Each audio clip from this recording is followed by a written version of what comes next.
you see me? What are you going to do? So I can see Jafar's name.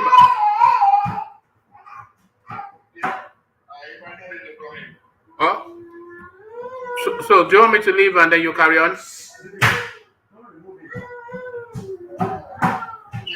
Oh, okay.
Lovia, you have no audio. No audio. No audio. We can't hear you. We can't hear you. How about now, sir? Am I audible now? Yeah, I can hear you now. What's going on with you Okay. guys? Where is the man This himself? has been it's an impromptu, so I didn't it didn't.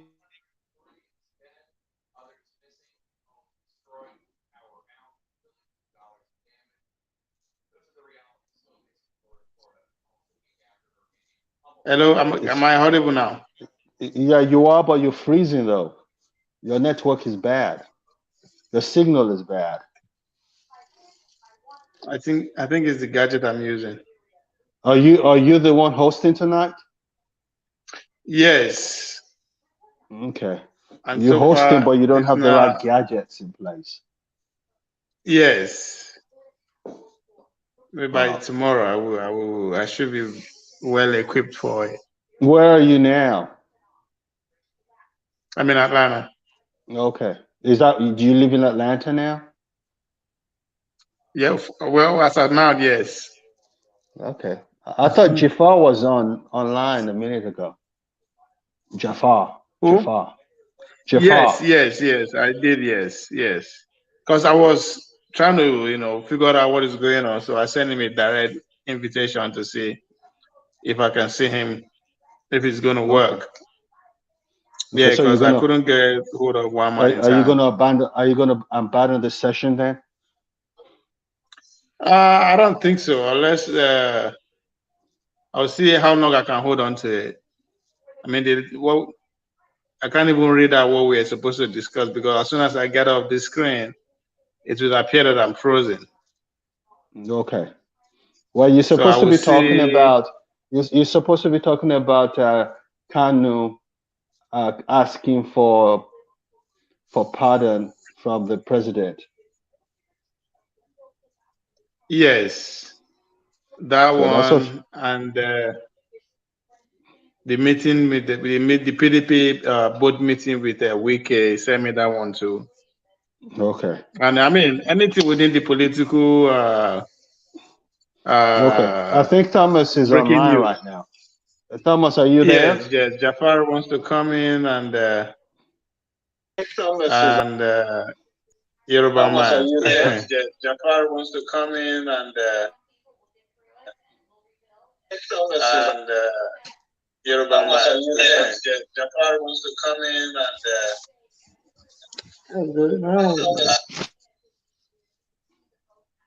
All right, let me let you take control of what you're doing. Okay. All right, so I appreciate you coming on. Thank you.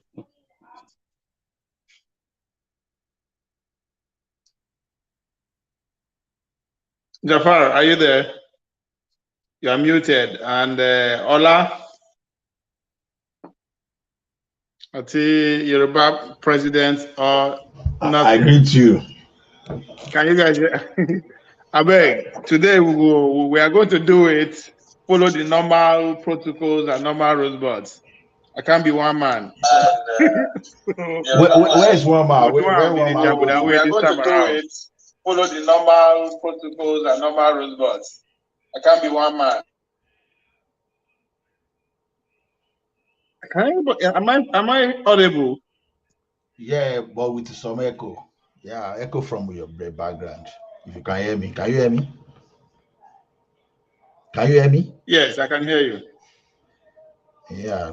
Are you on speaker? I can hear you. I don't know because it echoes. Am I echoing? It's better now. I think it's better now.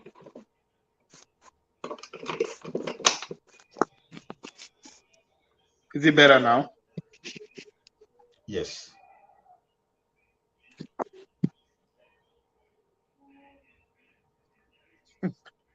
Yes. Good day, everyone. Good afternoon. Can anyone hear me? Good evening. Jafar, nice hearing your voice again. I don't know. It's like I'm being echoed again. No, I can hear you. We can hear you loud and clear. I can hear Yoruba president or nothing. Jafar spoke the other time. So I think everyone is clear. Can you hear me, Ola? This is the first yes, time. I can hear you guys. Definitely, Thomas. I can hear you. Yes, yeah. Good evening, everyone. Yeah. Good evening. Good evening, Thomas. Can you, Thomas, can you open the floor with prayer? What kind of prayer, my brother? Which one you belong to? Which of the religions that you belong to? I be Christian now. No. So, well, what I mean essentially is that open the floor for us now. What do you think about? I don't know. I can't actually read the whole. You guys have to bear with me today because the gadget I'm using, if I should leave the screen, I have to leave this screen in order for me to read the full text. But if I leave the screen, I will freeze. So, can I ask a question? But I guess we are already pros in this business. Yes. Can you hear me? Can you hear me? Yes, I can hear you. Okay. So, I wanted to talk with one man or something, because he said something I couldn't understand. If he said that Onyisi should beg Buhari or whatever he said, why should he beg the coward over there? It's never done and it can never be done. Begging for what? They are the one to beg our leader. They committed atrocity. It's too early. It's just too early for that now. Just 10 minutes in, man. Relax, really? Bro. Let me ask my question. Relax. Let me ask my question. What's going on? Where's one man? Are you the moderator? I just came in. I don't know what's going on. Yeah, Sole, I'm sitting in for one man today. Okay. I'm surprised. Okay. So that is what I have to say because I don't like this type of word. Your anger has to relax. Maybe another session. You can't. There's nobody to point out on now. This is not one. It's not. That's not one man opinion. Now. It's not one man that said Nnamdi Kanu should beg the president. It's from Sahara Reporters. If anybody can actually Google Sahara Reporters, you'll see the. How can you bring that coward, that idiot, That is what you call that. Biafra land. We're just 10 These minutes people are in. not Make the your people you No, can. Uvie, excuse me. Uvie, it's not actually from Sahara Reporter. Hey, Biafran land. It is. We haven't even heard the It is story. the counsel to Nnamdi Kanu who wrote the president to the Attorney General. So that means he's speaking on behalf of Nnamdi Kanu. I beg, if they are tired, let them drop that thing. Let them drop our file and get out from that seat. Okay, but let's How hear the can they be news first. dreaming of this type of nonsense? But let's hear the news first now. You must do something before you beg somebody. Have you done anything wrong for him to have? I beg, let them know what they are doing. Sorry, allow him talk. Let him talk. Let him talk. No, I've said this is what I said. You have to do something before you ask for apology. You have never done anything. Then why should you apologize? You don't owe anybody any atom of apology for doing nothing. So our leader have no space for apology. They have to apologize him, which the court have already indicated. The court have already indicated. I beg, this type of things makes me crazy. I beg. I don't like this to react on this type of issue, you understand?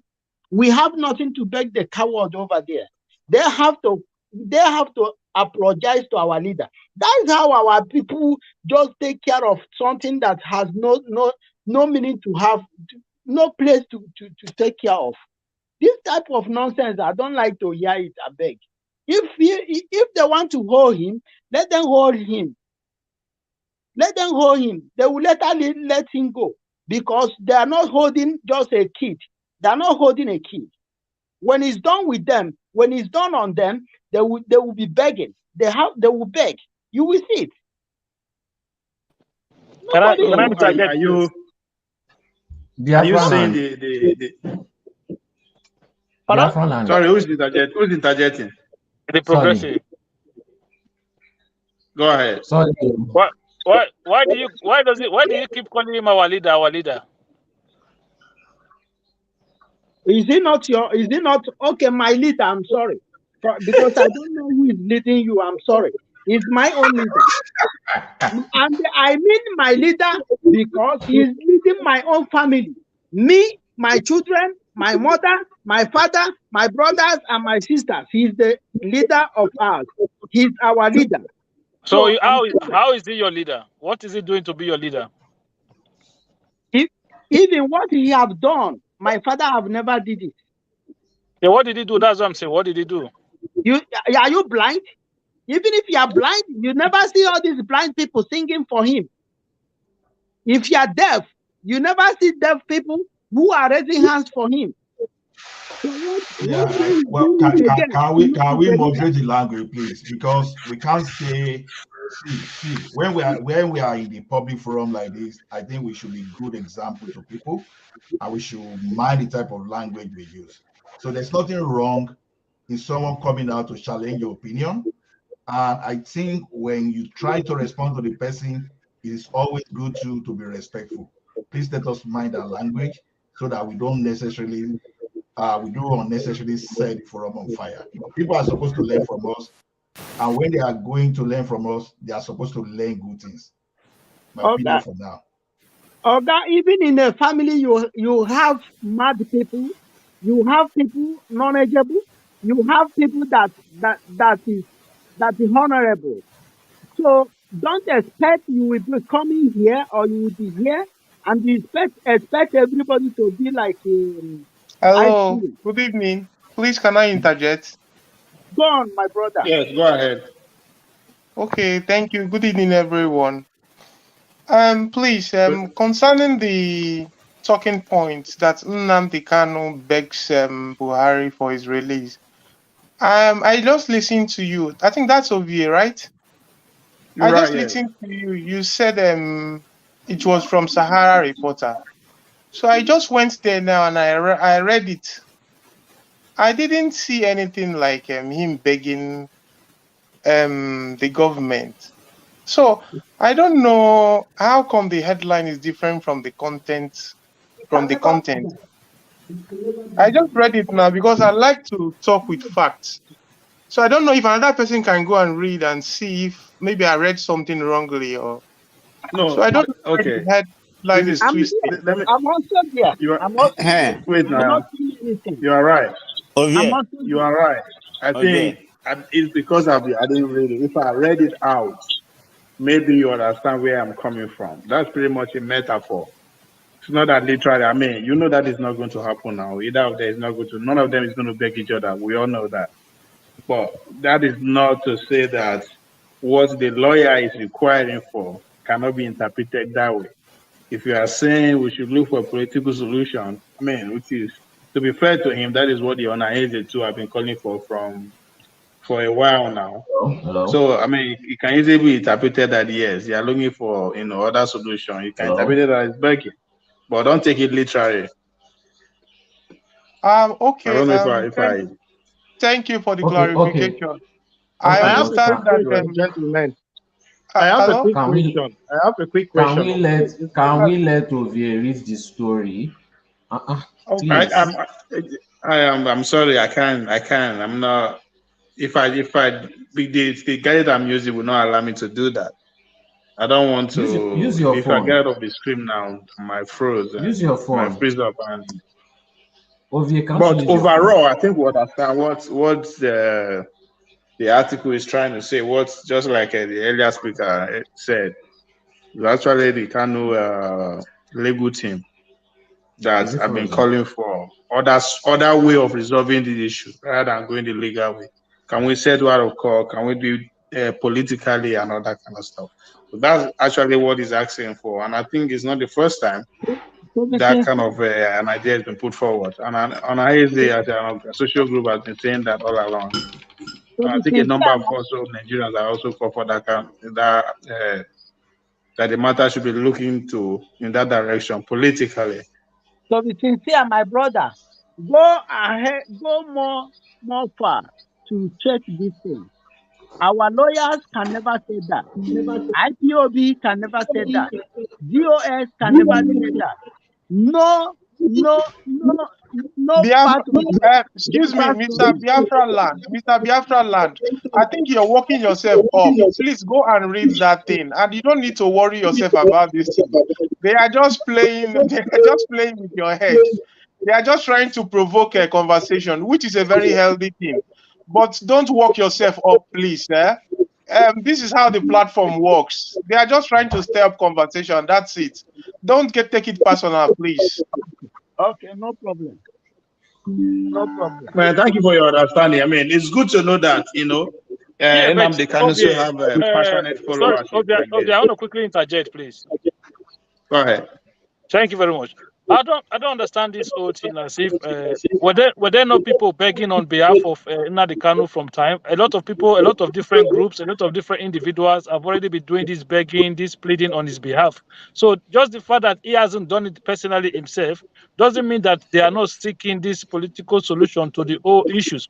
So the idea that somebody who is not locked up, who is sitting somewhere enjoying himself, who is at home with his family, is then coming on a social media space to brag about, oh, we will never do that. My leader will never do this. My leader will never do that. Listen, you're not the one sitting there in that jail. The guy is there. He hasn't seen his family for years now, or for God know how long. So you cannot be beating up your own chest for the atrocity that you are not going I through. would have If I they would have tell you if, I would if they have if they tell can you who find I am now. I would if they have can tell go you if I they would can have find tell a you what political solution to it, let them find a political solution to it. It is nothing to be I would bragged have about. listen, I would have tell you who I am. I would have loved to tell you who I am. There's I no have point. been It doesn't make I no. It have won't been make no difference. wait, you Ovie, can't can say I so. intervene? I have been in that prison for many years. I can tell you. I will bet Hold with on, you. hold on, everyone. Hold on. I want to tell you Can you something. hold on? Hold on. When I say hold on, I mean hold on. Can you let Ovie have moderation of the space? Too many voices, then no one hears anything. Ovie, take charge. Take charge. Olivier, can I intervene? No, I'm talking. Yes. I want to tell that my brother something. I want to tell, don't bring anybody down here because you never know who is who. But I can tell you to chat me up on my email. Then I can tell you who I am. You will later know me. If you are real a Biafra, true, you will know me. I have been in jail for Biafra, not for 1 year. Not for 1 year. And I'm still doing a lot. Okay? Can I ask you a question? Can I? It's my turn. Can I ask him a question? Wait. The progressive. Just hold on. Let him finish. Just let him finish. Don't say that because of this or that because of that is not only our leader suffering for this Biafran thing. It's not only him. People are dying. I have been present. My fellow guy die immediately on my presence. At my present, died. So not everybody, when you see people shouting Biafra, Biafra, you never know why they are shouting. So don't bring everybody down. We are joining this thing to hear, to see, to know how people are reacting. I'm telling you, it's not only our leader have been in prison. Many people have been in prison. You don't know who is who. You don't know who is who. Okay? So I have put in my own sacrifice. Me, personally, I have put my own sacrifice. Okay? So just take it as I told you now. I have done my own. And my own is never enough. It's never nothing. It's never nothing to compare to his own. So he will never accept it. Listen, I think you are some people are here doing some audio things here. We are not on audio things. I'm telling you the fact. This struggle, even if our leader said today he's done with it, my brother, you will see many people that will take it up. I tell you, every village, every room, every house will rise up for their own freedom. I tell you the truth. Forget that thing. Nobody is happy with this thing. So some things you should not do just to make people angry. Because there is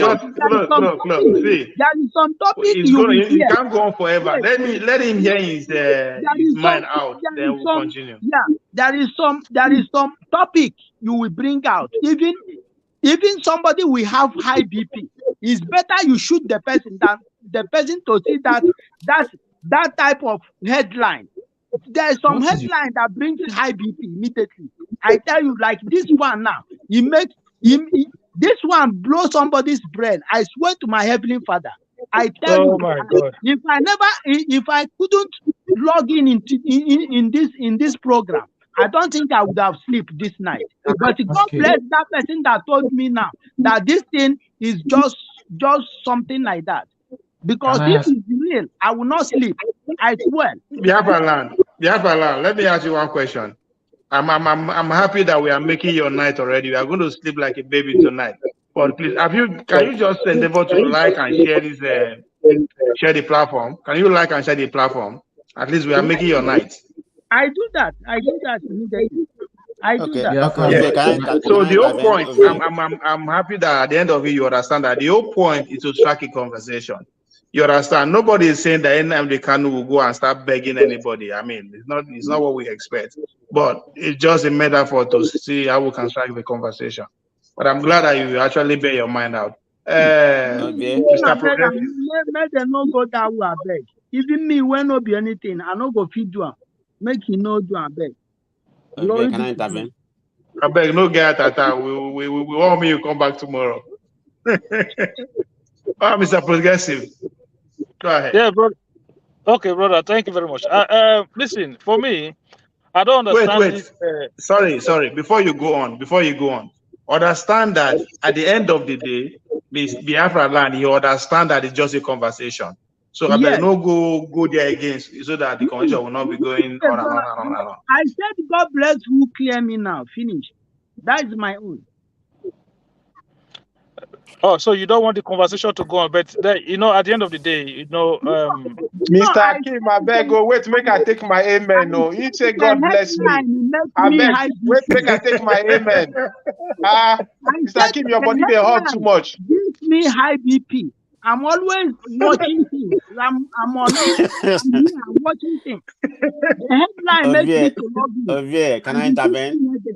Okay, Ovie, Yeah. is that Joel? Let Joel intervene. No, this is man of prestige. Please let me intervene. Okay, man of prestige. Okay, Go I'll ahead. let you go ahead. Okay. Biafra land. This is the first time I'm hearing from you. Maybe you used to be on this platform before I came in, but anyway, you shouldn't take the headline, the caption, literal. It's just a literal. It doesn't mean exactly how. This is how we strike a conversation. If you know this platform, it doesn't literally mean what the caption said, but we have to strike a conversation. Okay, so don't take it serious. Don't let your blood pressure go up like that. I mean, it's a good conversation to have. Okay, this is how we do it here. But you are entitled to your own opinion. Okay, so let him have his opinion. There's nothing wrong with that. Whatever he believes, that's all I need to say. Okay, so don't take it serious. Thank you, Obie.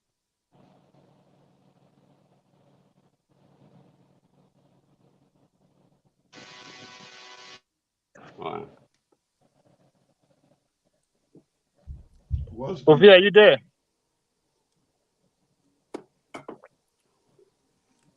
We can't hear your voice. Oh, sorry. Mr. Biafra land, is he there or? Hello, can anybody hear me? Yeah, I can hear you. I can hear you. We can hear you. Ovie, what is the topic of today, please? What is the topic of today? Well, one of the topic of today is about the PDP BOT meeting with Wike to settle, but I think they end up in a deadlock up to now, so the fight is still ongoing. They were there in Port Harcourt to appeal to him to see how they can pacify him, but they no come to an agreement. But Wike say he's not going anywhere, that he's going to work for the success of the party. So what do you think? Ovie, thank you so much. Good evening, everyone. We miss you. You're welcome back. I saw some caption. I don't think if we can talk about it. If we can let me say it. Do you know Joke Silva? Yes. Joke Silva. Jacob's wife. Yeah, Olu Jacob's wife. There are some people going against him on Twitter, on every space, cursing him because he's supporting Tinubu. And do you know what they call it? Look at Daramola. There are some actors, ladies that came out to do some rally with Tinubu's wife. I don't know if you guys have seen that is going on. I don't know. It's Ovie. Sometimes people tend to call me. Maybe I'm being not saying good about Peter Obi or the obedience movement. When Charles Okuta, Charlie Boy, came out for Peter Obi, no Yoruba people speak against it. No Yoruba people castigate him. You know Mr. Ibu, that actor, yes. The Nollywood actor, yes.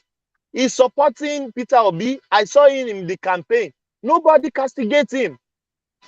But now, the Yoruba ladies, they are supporting Tinubu.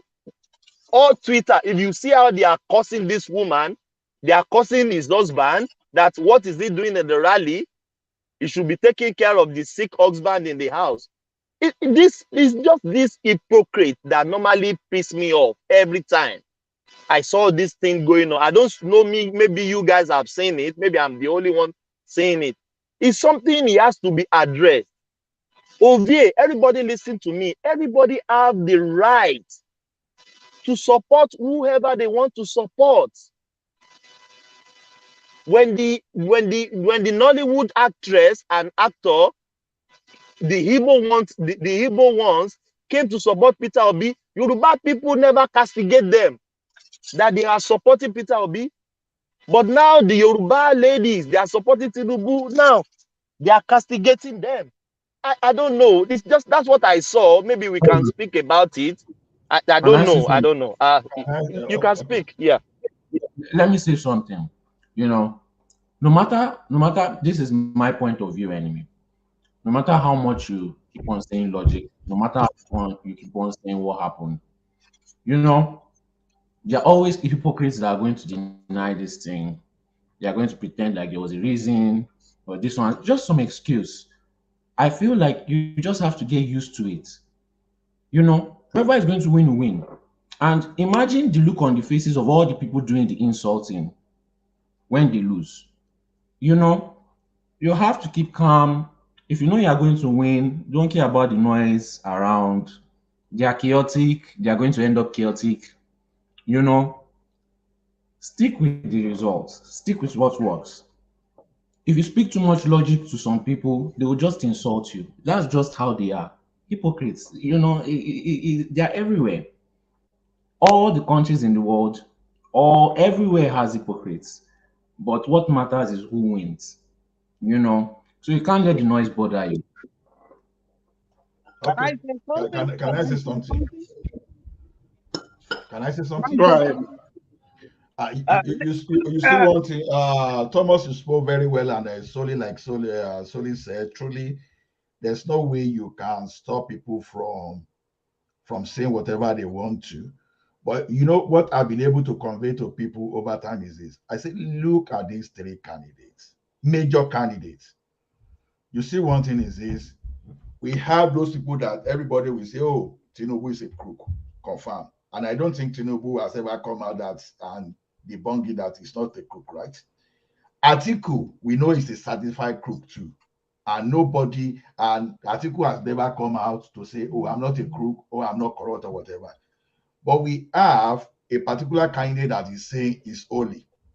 But in fact, although I'm one of those people that is supporting this candidate, but I've got some fact in the past 3 days to 1 week that I'm not even sure that I'm even confident of even saying I'm even supporting this man again, because I discovered that every time I try to even verify all these things, they are full of lies. You know, now who are these people even debunking all these things? They are people from the same tribe. You will see now, as we have some people from your tribe we support you, some people we are against you. So everybody we have different opinion about how to run the country. I'm at a cross point now that, assuming that I'm in Nigeria, I will not even talk of who I'm even going to vote for. But I have the principle that will guide me about the candidate to choose. What are those things that I want? Naturally, I want Yoruba Nation. Now, if Yoruba Nation will not work in 2023, will I just sit down and be looking? No, I will look closely at what I think can bring something closer to that to me.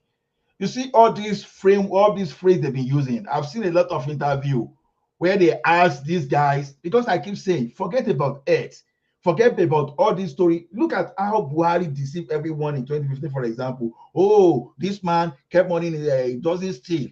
Yeah, Yar'Adua didn't steal anything, but Yar'Adua didn't achieve anything for his state too. So when we keep talking about unnecessary things, sometimes we overlook, we let these things that matters escape us. Mostly, we should be engaging these guys about what they are going to do. Look at the video they played here the other time. Now they ask Tinubu, how are you going to solve the problem of corruption? Just like when they asked Jonathan, he said, I'm going to use technology to solve the problem of corruption. And look at this guy, Akiwumi under him, use e-wallets to stop fertilizer fraud. That one was cogent. We could say, okay, this guy achieved this thing. Now, how will you fight corruption?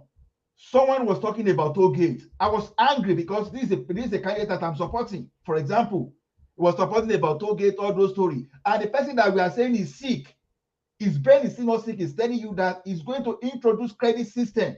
That is when you want to buy a car, when you don't need to save 6 million before you go and buy a car, you understand, when you can buy it on credit. Why will you go and steal? Because what you want to get, you can get it today and pay gradually.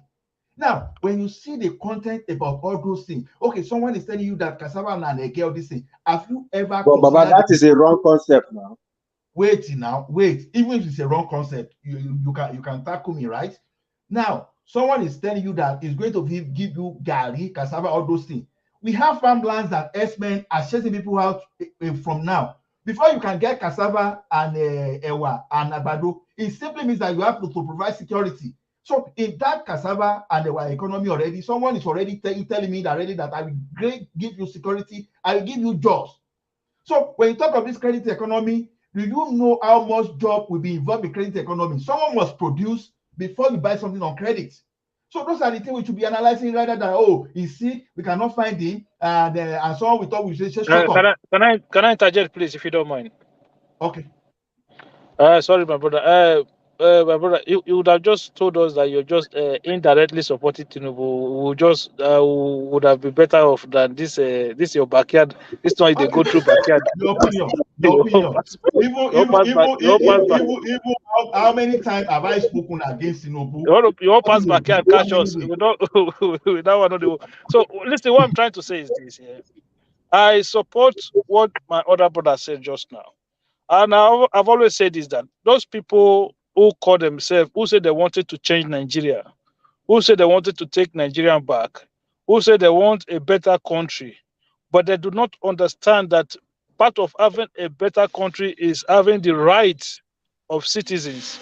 In a country where that is why you see people, countries like China, as developed as China is still not recognized as a first world country. It's a second world country, because any country where people's rights, where citizens' rights are not guaranteed to the United Nations standard, you cannot say that is a first world nation. So the people who are telling us that our country is backward, our country is this, these people don't even understand the tenets of democracy, the idea that people have the right to support their own different candidates, the idea that people have the right to freely choose, to freely associate.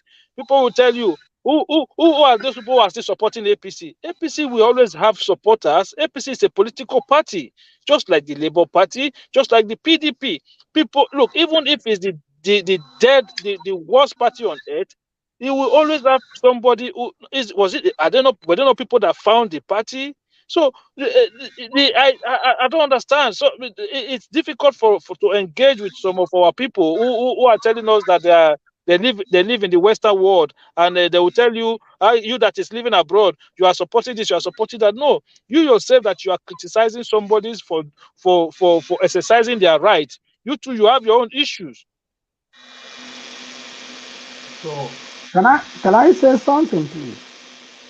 From what you said at the beginning about Wike or whatever, you know what is clean Wike is that he used the brain of states to go and run a whole country. So he thought his politics is only a state. He don't know the politics of the federal. That is why they asked him to kill our people in Obibo, just for politics sake. He did. Today he's crying. All this cry, you see that Wike is crying. He knew why he's crying, because they found him woefully.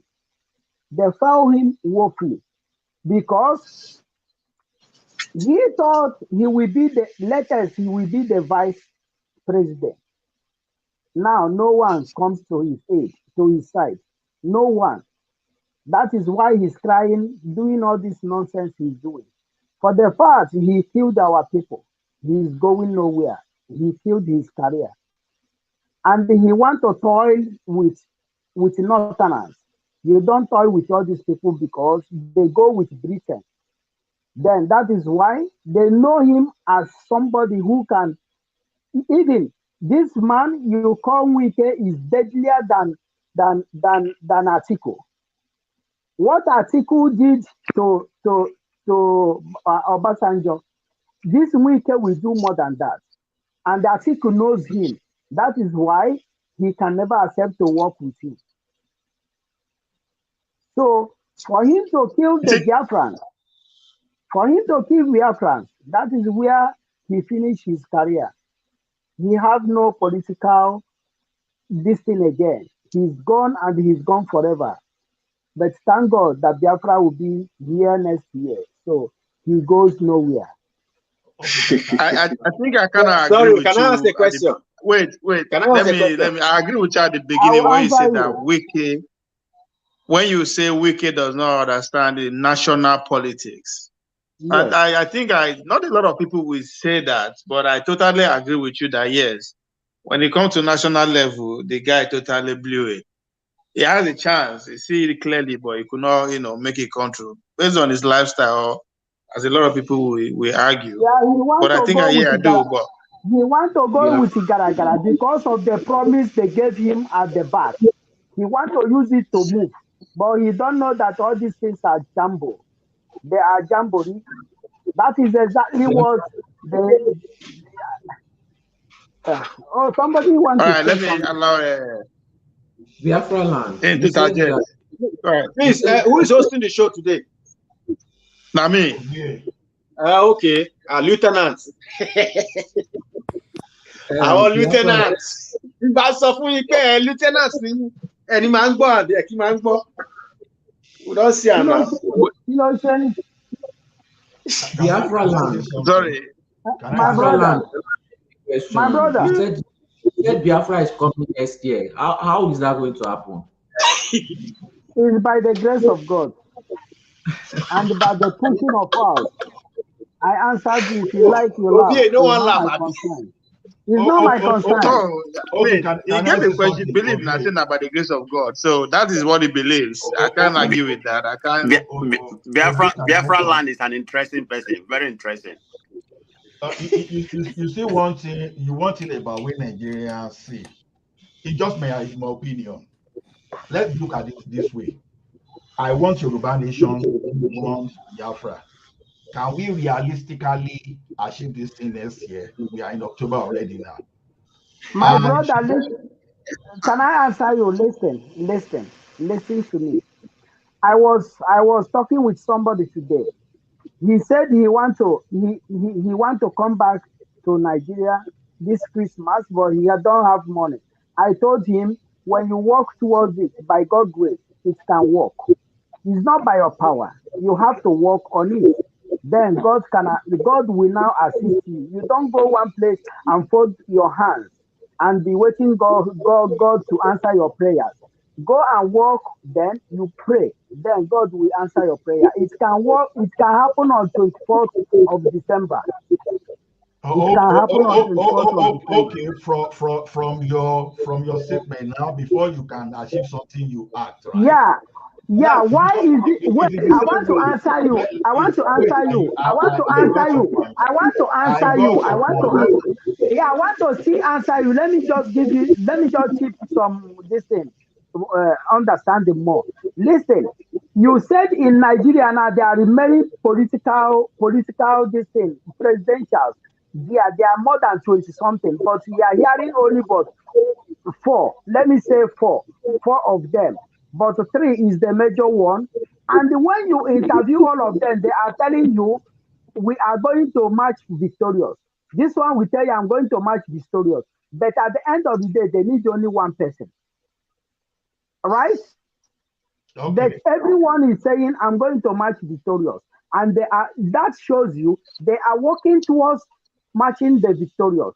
We, the Biafrans, 2018, we told you that Biafra will come. 2019, 2020, 21, 22. We are telling you 23 is coming. We know our push and it's going to come. Okay. Biafra land. Let me ask you one question. Wait. Why should we believe you? Based on your statistics, those are horrible stats. In 2018, that's one. 2019, 2. 2020, yeah. 2021, 4.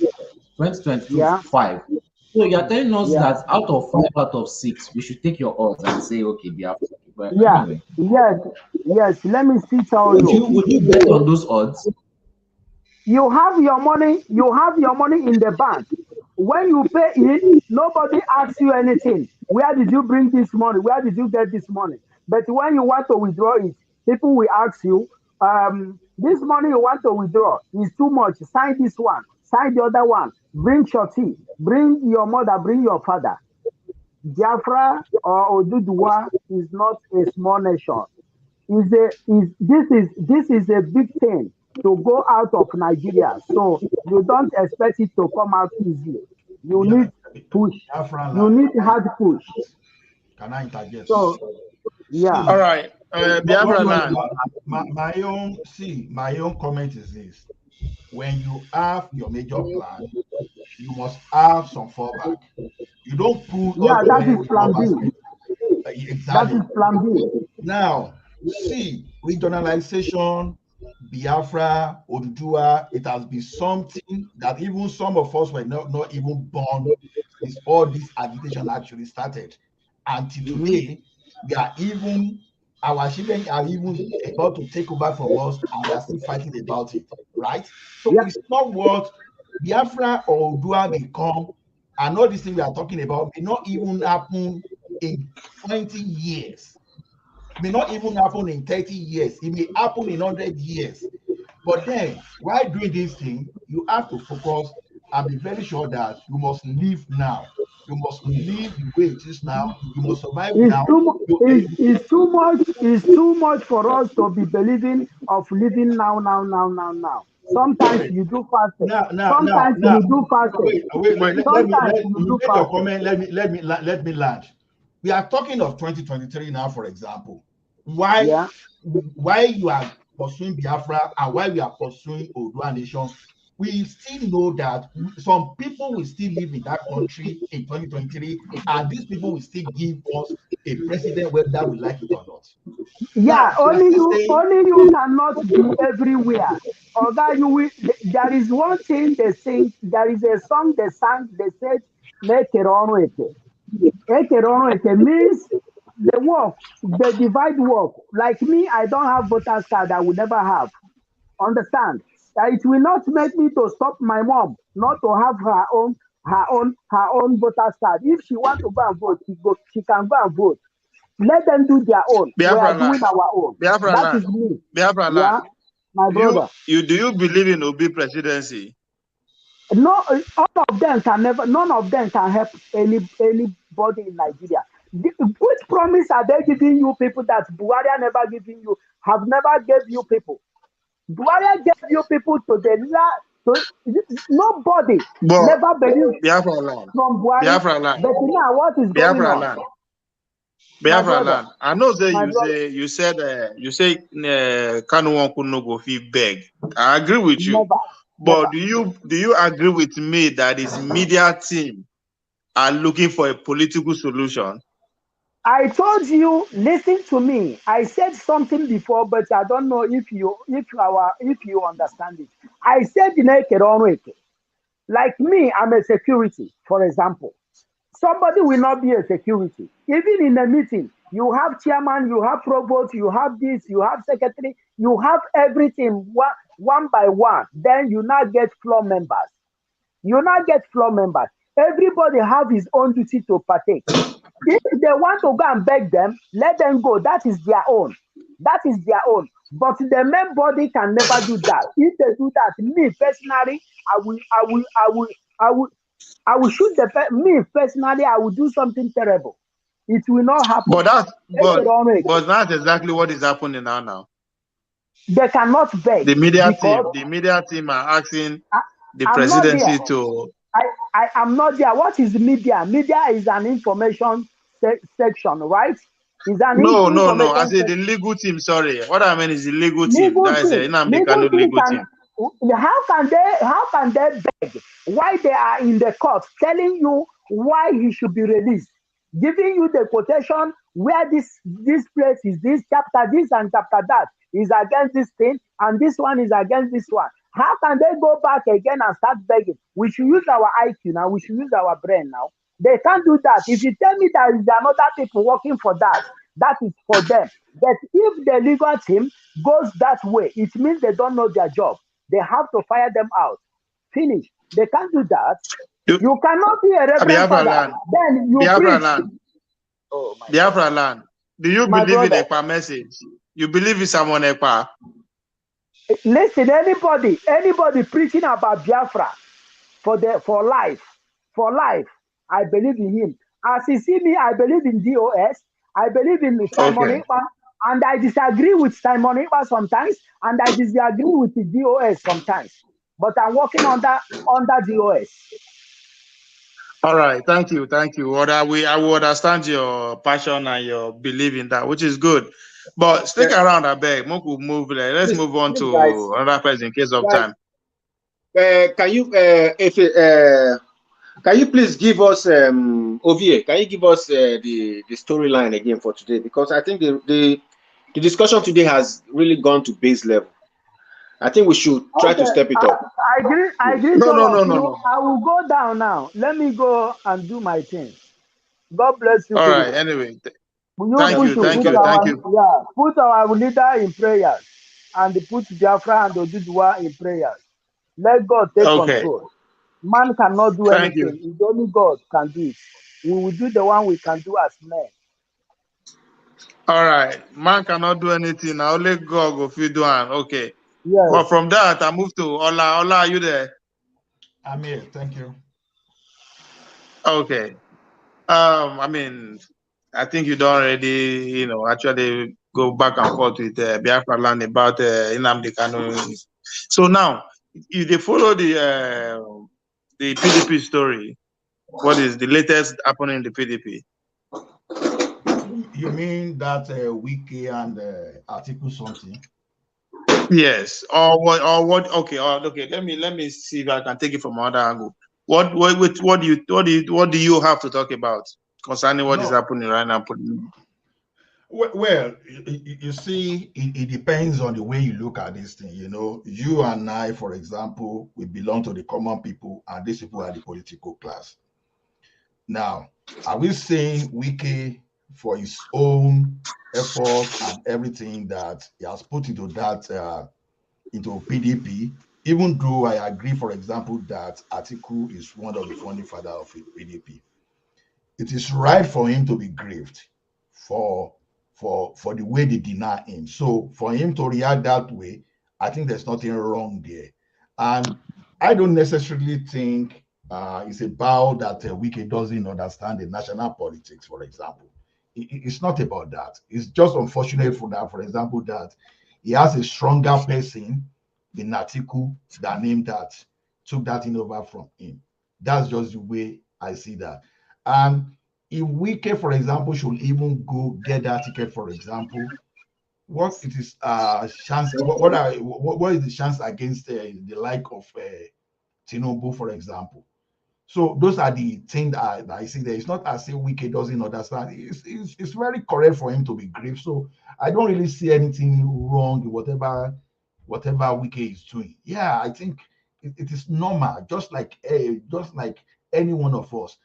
But now, I don't care about what they do to themselves. I only care about what they do to me and my loved ones. That is the angle from which I'm speaking from. And that is why I'm particular about what is going to happen in 2023. Can you hear me? Yes. Okay. Yes. So that's why that whatever we are going to focus on, why we focus on sectional sentiment or whatever, we should still look at what is going to affect us, everyone, by next year. For example, no one wants this current situation now to persist beyond next year, whether insecurity, whether economy, whatever. For example, all of us here, for example, we know the type of pressure that come back from home. I was just joking with someone like 3 months ago that I said the request from Nigeria from me now that even if I have 2 million budgeted for them a month, it will never solve that problem from that country. It's telling you how bad things are in that country. And for us now to be saying, oh, okay, we want Yoruba nation now, we want Biafra now, it doesn't work that way because we've been saying this thing for a very long time. We have to look at what exactly, who is going to give us whatever we want. Next year, they've given us 3 major crooks. And so if we cannot bring people like Showore into power, we have to deliberate what are the economic policy of these 3 crooks on ground and which one of them will benefit every one of us. And that's what I think we should be talking about. And I stand to be corrected. We should talk less about this guy is sick, that one is sick, and this one is old. Let us talk about what are the things, what are the core things that these guys will give us.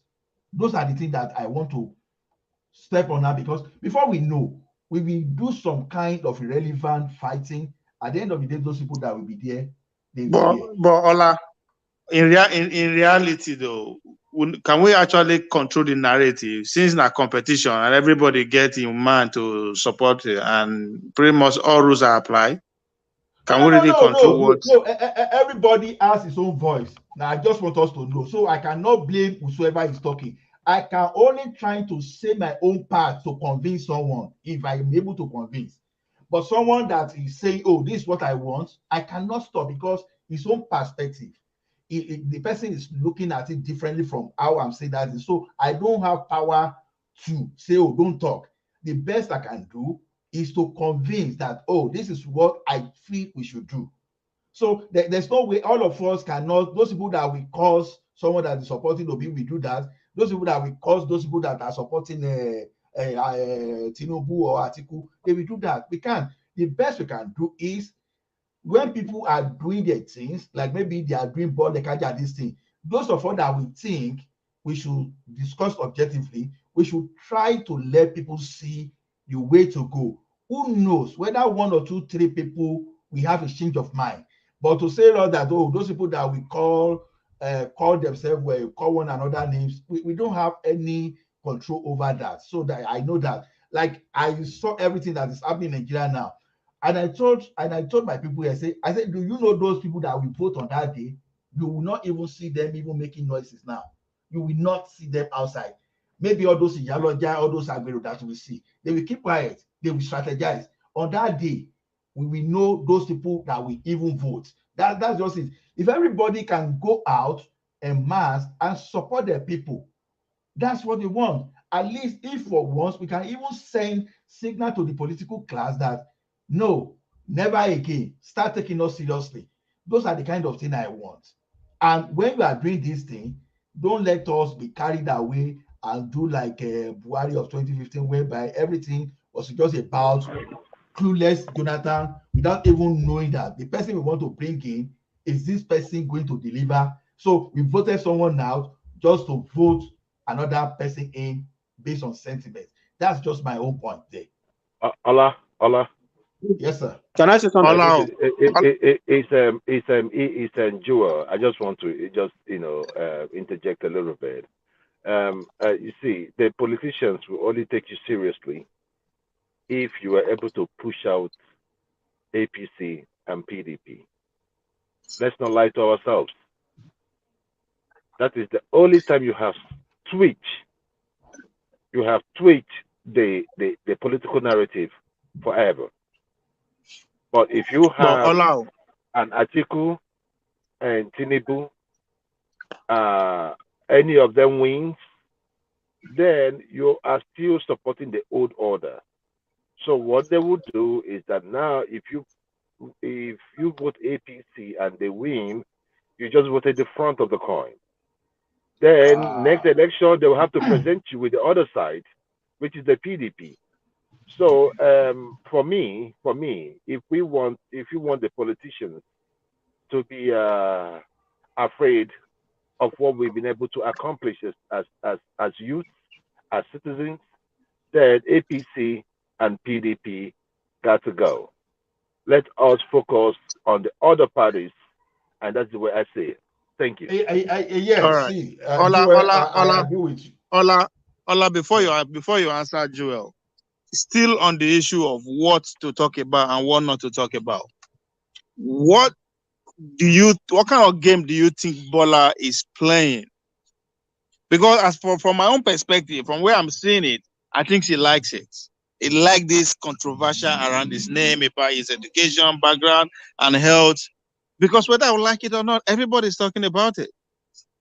But Because if you look can I at say something? At the risk of calling me Baptist or whatever, which I know I'm not, because everybody knows that before here I'm supporting a pastor. When the pastor didn't call me, I quickly switch over to Obi, right? So now see, there's one thing about you want to vote in protest. And there's another thing is that you are looking at the reality. The reality is staring at you. See, you may hate Bola Ahmed Tinubu. Even assuming I'm on grant of vote, I only have one. But if someone is countering you with solid points, and all you can tell the person is that this man is sick, you have to sit down and retrain properly if your strategy is actually working against him. No, but Ola, wait. To be fair to him, because as the way things are going now, this idea that he's sick is becoming a propaganda. That's why I say you understand. That's why I asked the question. Do you think the man not like the fact that we are talking about him even in that direction? Because he's a master stroker. He's been in this game for a long time. Dua use the same thing. That to the extent that even Obasanjo was saying, Omaru, we should step up beyond this. That's why I'm saying I prefer strategy, counter strategy to engage. So for us to even know exactly what is going to happen, let us hear these candidates, the substance they have, instead of us going to this. Look at this guy. Someone told me, he said, do you know what Tinubu is doing? That I should go back look at Tinubu very well. That Tinubu is just playing something they call game theory. That if we let you show all your hand, and we document all your hand, and we now come out to counter you. So that's the way this guy is playing his game. And I'm Ola, not can I say something? Okay. Can I say something? Right. Yes. In the many things you said, you made mention of the fact that people should take the discussion away from Tinubu's health to something else. But you are forgetting something here, that even health is one of the major issues. In a country that they've had a president that died in office, they had another president that was seriously sick and was junketing every other nation for health reasons. And you ask the people not to consider health. What do you think the people should do when they've had two presidents already who are fallen in this category? It's only natural that people are looking for somebody who can do the role. But to be, I think again, work in the past. That's what you look at. Did it work in 2007? Did it work in 2015? Those are the things you should be looking at. So when you focus more about the physicality of these people, some other things escape you. A lot of things went other than other Buhari. Buhari was never someone they promoted into being in 2015. But people concentrated totally on different things. We left the issues and we focus on the Ola, please. Somebody is speaking in the background. Ovie, if you are not speaking, mute yourself. Somebody is interrupting the background. You are right. Yes, but sorry, Ola. Going back to what Joel was alluding to, that we take PDP out and APC out, we should look for new people.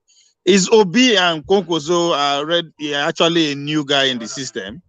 No, Obi is not new. You know, we said that over time and over time. You see, one thing about me is, see, when you are speaking to me, don't lie to me. Let me know that you're a crook. Being a crook does not mean you cannot do your job. There's different things.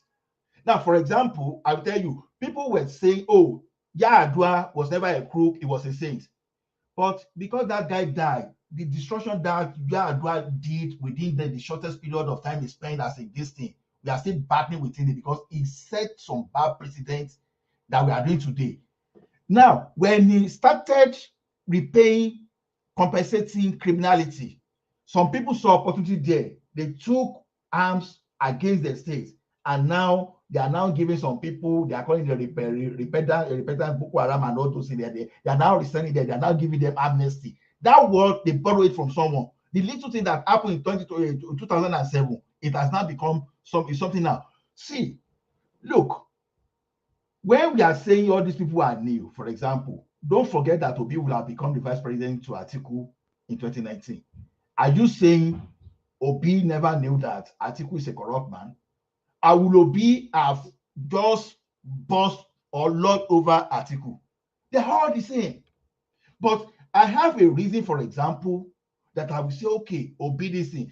Now, why will I say Obi, for example, Why? I don't want, for example, I will tell you, for example, I don't want bad precedent, for example, to be said. Oh, people will say, oh, religion doesn't matter. Who told you that religion doesn't matter? Are you saying in the entire Nigeria, for example, there's no Christian that is credible that can be vice president to this guy, to Bola Ahmed Tinubu? So we have different sentiment too. Because when you make it a situation whereby that thing flies today, they will be referring to when Bola Tinubu and this thing, Muslim that it didn't matter. It didn't matter during that of MK Abiola. I don't want all those things. I don't want a situation whereby some people will systematically just take you out of the equation. So when I'm voting in protest, when I say I'm supporting this, I have my own sentiment. So the Bola Ahmed Tinubu and Shettima ticket, to me, is not something that sounds good to me when you look at it. Even not when Shettima was clearly saying restructuring my foot. When we talked to Buhari in 2015, immediately it became this thing. When they talk about restructuring, he said, what happened to the current constitution? He said, I put that report into the archive. I just dump it somewhere. Now, if the worst happened to Tinubu, for example, that's Shettima is going to be your next president. Those kind of the sentiment that I share. Those are the type of sentiment that I share when I say, oh, I'm rooting toward Obi. And I'm not saying what I'm not saying is I'm not challenging Obi now. Wait, if you say Atiku na old wine, Tinubu na old wine, and Obi na old wine, but you are choosing Obi over Tinubu, but you say them be the same. Now look at it this way. When you look am I making sense? They are all the same. They are all the same. But the magnitude of their participation. Wait now. See, when we want to deceive ourselves, is when we are going to say, oh, this one is clean. It's not clean. Like I keep telling people that time that Buhari has always been part of the political class. He was only deprived. That was why he was now using his the status now to cajole Nigerians. And when he's there now, we can see that it's even worse than then. Now, what I'm saying that when you see these people, but Ola, wait. To be fair to Obi, if you look at the people around him right now, if he eventually become the winner of the election come the next year, you are bound to see those people too serving in his government. People like Pat Otomi, what's his first campaign manager, that's Okukwe, them, Doyin Okukwe and the rest. Let's say Doyin Okukwe don't serve for government as a spokesperson before, but people like Pat Otomi, who is well respected as an economist, it would be a very good a breath of fresh air. And I think that's what people are actually looking at. People like Joel who are saying that Obi is different because people largely people around Obi are new. See, because Nigerians now, for example, there are many criminals from Nigeria, including our leaders now. Does that make you a criminal as a Nigerian? You are a Nigerian. The system, you are part of Nigeria. You are a Nigerian, right? You came from a system that is corrupt. Does that make you a corrupt person? Does that make you that your personality cannot be different from others? Now, the question Obi was part of them. Ola, if you have 60 to 70% of people that will serve in your government as people who have never served in that capacity before, I think that can be considered as new politically. And I think that's what Joel people are kind of alluding to. It's just like when we are talking of Oshibanjo. It's just like when we are talking of Oshibanjo, for example. We know Oshibanjo is part of Buhari government. But do you think if Oshibanjo should start separately, do you think he's going to behave like Buhari? That's another thing. It will be worse. No. Ola. This is the same man that served under Bola. Now Bola boy, one of his most trusted and most respectable lieutenants. So why you want to say that sent over Buhari? Did you do well under Tinubu, for example? He did well under Tinubu, right? If you say he do well, then why are you not voting for Tinubu? That means Tinubu did well in Lagos. Wait, now that is the analogy I'm bringing out about Obi. The fact that Obi is part of them, as always. So okay, no, now you are saying Tinubu did well in Lagos. Do better than them because Tinubu. you keep focusing on the man himself. It is not about Tinubu, Obi, or Atiku. It's about the team now. Because the president cannot be a minister of this, minister of that, cannot even serve in the Senate. Those people we see around there, just like I always say, the PDP and APC have set up their government already in the name of campaign council. Because when eventually any of them win, 70% of people, those people where the campaign council, so will be serving as our ministers, as our head of parastatals, as our whatever position that is available at the federal level, chief judge and co. Now those people you go to see for there. Maybe, but So that's not even my so concern. to be fair to Obi, there are a lot of new people around him right now. So if he eventually becomes the president, we are bound to see at least large majority of people that will serve in this government as new. I understand. I understand what you are saying totally. Or I just wait, make this guy interject, then you take it from there. So, when you say majority of the people in the Labour Party, as it's currently constituted, are new, are you referring to new as in they've never had a ministerial position before, or at what capacity are you referring to them as new? Yes, they've never served at the federal level before. Not to talk of him being a federal council member. Okay. Yes. Okay, so Donyo Kugbe was a yes, except him, who was a long time PDP member. Part to me, former PDP and former APC member, and Peter Obi himself, former ABGA and former PDP member. So all of these people, and Dati Baba Ahmed, former PDP member. So and it was also of CNC before, with the same President Muhammadu Buhari in the north. So all of these people, all of them, every single one of them that you see today in that party that are the political leaders. I'm not talking about the labor union members. I'm talking about the people who are the political leaders in that labor movement. They've all been one time a member of these so-called elite parties. So there's no difference among all of them. They're all friends. Patu told me in an interview, with his own mouth, he knew Atiku Abubakar from the 80s. He talked about how he gave him a grant from the bank when he was working in the 1980s. So these people, they've known themselves long time ago. They drink and eat from the same place. They are not different from each other. No. Again. To be fair, if you want to see like that, at one point they were all on the same side fighting against the military. So there's no way you can necessarily separate them at this point. While I'm saying they are new, who were fighting against the military? Let me finish. Let me finish. And talk just hold on. This group of people that you mentioned, they were actually on the same side. Even Tinubu himself, they were all on the same side fighting against the military. That democracy must come to play.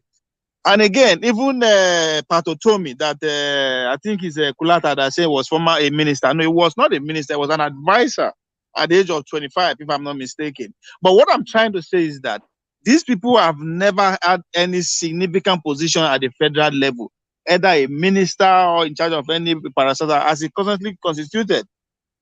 None of them was chief judge before. If that is the standard that you are going by, you don't know the people that Atiku are going to make ministers if they've ever been ministers before. You don't know the people that it's obvious. No. It's obvious. If you look at the campaign council right now that is set up and the advisory committee, you can be certain that 70% of those people will serve in his administration. Okay, you don't know that. You just assume that is going to happen. That's how it works. That's how it works. Everybody that will serve in your ministry. It doesn't work like that. Did it happen like that? No, just okay. Now, look. Just give me one administration that did not go by that premise. Buhari. Okay. Anywhere in the world. Buhari didn't go. You said Buhari. Yeah. Huh? Buhari didn't go by that way. Who Buhari? Buhari take your time that way. No. Take your time to watch the videos of their campaign. Watch their campaign videos 2014. You will see all those people in the campaign train. There might not be major speakers on the train, but you will see all of them. Pat told me was one of those people that repackaged Buhari for us. That's one good thing. You know, when I say these people are the same, for a professor to have packaged a coup plotter, for example, someone that did something illegal, anti-democratic establishment, and the same person is a package person, even right from where he will package Buhari, for example, in a normal country, he has lost his credibility. And the same person coming out to tell you another thing too, the credibility should be questioned, for example. And that's why I'm saying that the fact that Obi or whosoever belong to the old days thing doesn't mean that they cannot come out and do good. What I don't want us to is to tell ourselves lies, that they are new. Let's forget about that. Let's focus on their competence and what we think they can do. Yeah, I believe that anybody among the three candidates will likely do better than Buhari, because Buhari never even had what we are credited to Buhari, the way they repackage it. So that's why I'm more concerned about, let us focus on their policy. Let's forget about their personality. That is what I'm advocating for. Like I've told you the principle I do not agree with. I do not agree with the principle that exclude me as a Christian, for example. There's no way you are going to tell me that. It's not going to work from now to tomorrow, whether you like it. The worst scenario, maybe I will not vote, right? So, Obi, whether it's part of them, doesn't mean that he will not perform. Whether Atiku is corrupt does not mean if he gets there that will not perform. Whether Mr. Alagbado too doesn't mean that if he gets there will not perform. That's the reason. But to come back to tell me that Obi is not part of them, it's not going to work, because that is a blank lies to me. I see as someone is trying to play upon my intelligence. If you want to look for someone that is not part of them, then we go for Showore. You are saying Ola again. Ola. You are still. You are following the footprint. It is not about Obi, or it's not about Tinubu, or these guys are just single individuals. The presidency, for the president to operate at his full capacity, it needs close to almost 100 people. I might be a little bit of exaggerating, but it takes a lot of people. Ministers, you're going to have about 36 of them. Start from there. Who is going to be your Senate president? It matters. Who's going to be your chief of staff? It matters. Who's going to be your chief judge? It matters. All these key position matters. And these are the people they are going to select from. They are not going to go anywhere to go bring any Nigeria anywhere. Of course, you might see one or two cases that they will bring one expert or somebody who is very good at what he or she is doing abroad. They'll bring her, but now one or two you will see. Majority of the people that will serve in anybody's administration, you are seeing them around, them moving around. Most of them are speakers, and they have been given campaign speakers. They've been given so many other positions within state and federal capacity. Depends on who you are and what you are bringing into beer. These are the men you are going to see. You're not going to see anybody different. You have a very good point. No doubt about what we do. Ola, can I please just interject a little bit, please? No vex. I don't want to let and talk for your mouth. You see, the reason why we come out here, I like it when people like throw out like real logic, right, to what we are going through. Then we think it through, and that is what you have offered this evening. Do you understand what I'm saying? And I appreciate you for bringing up that kind of discourse, because that is how we grow as a people. The issue of the reason why people are talking about establishment, it is not that Obi is not part of the establishment. He has been around them, but there's something that. Hello. Go ahead. I think someone is talking. I can hear you. Yeah. Okay. So, but the issue here is from my end. Okay, but the issue here is this, Ola. The people, like I said earlier on, the people you see around these politicians, their cabinet will be filled at least 80% to 85% of those people you see around them today. Do not be deceived. It is not just here. It's not just in Nigeria. It happens almost everywhere in the world. How can people, so as I am with you now, if we plan now, we put up a political party, all of us here on this space, we pushing somebody, able to push somebody. Then when you're done, you now win. Ola, you now say, okay, you are going to go against somebody, some people out of this place, that you're not going to give us anything, that you're going to give it to certain people because you feel like you want to move the country forward. There will be resentment. Yeah, When you look at Joel, no, wait, just hold on again. If you pay attention, Ola, coming, if you remember when Tinubu, you understand, when Tinubu was actually went all out in Abeokuta with that in speech of Emiloko, he said something that it was because of what's his name, Saraki, high for Senate president, that makes them working against him at that time to be the vice president when he can't go bring a reason. So within, as soon as during the campaign, now they share their position. That's what I'm trying to say. Even Wike recently, as recent as maybe a week ago, Wike said it. One of the things that is angry about is that they are already sharing the position. Who is going to be the chief of staff? Who is going to be Senate president?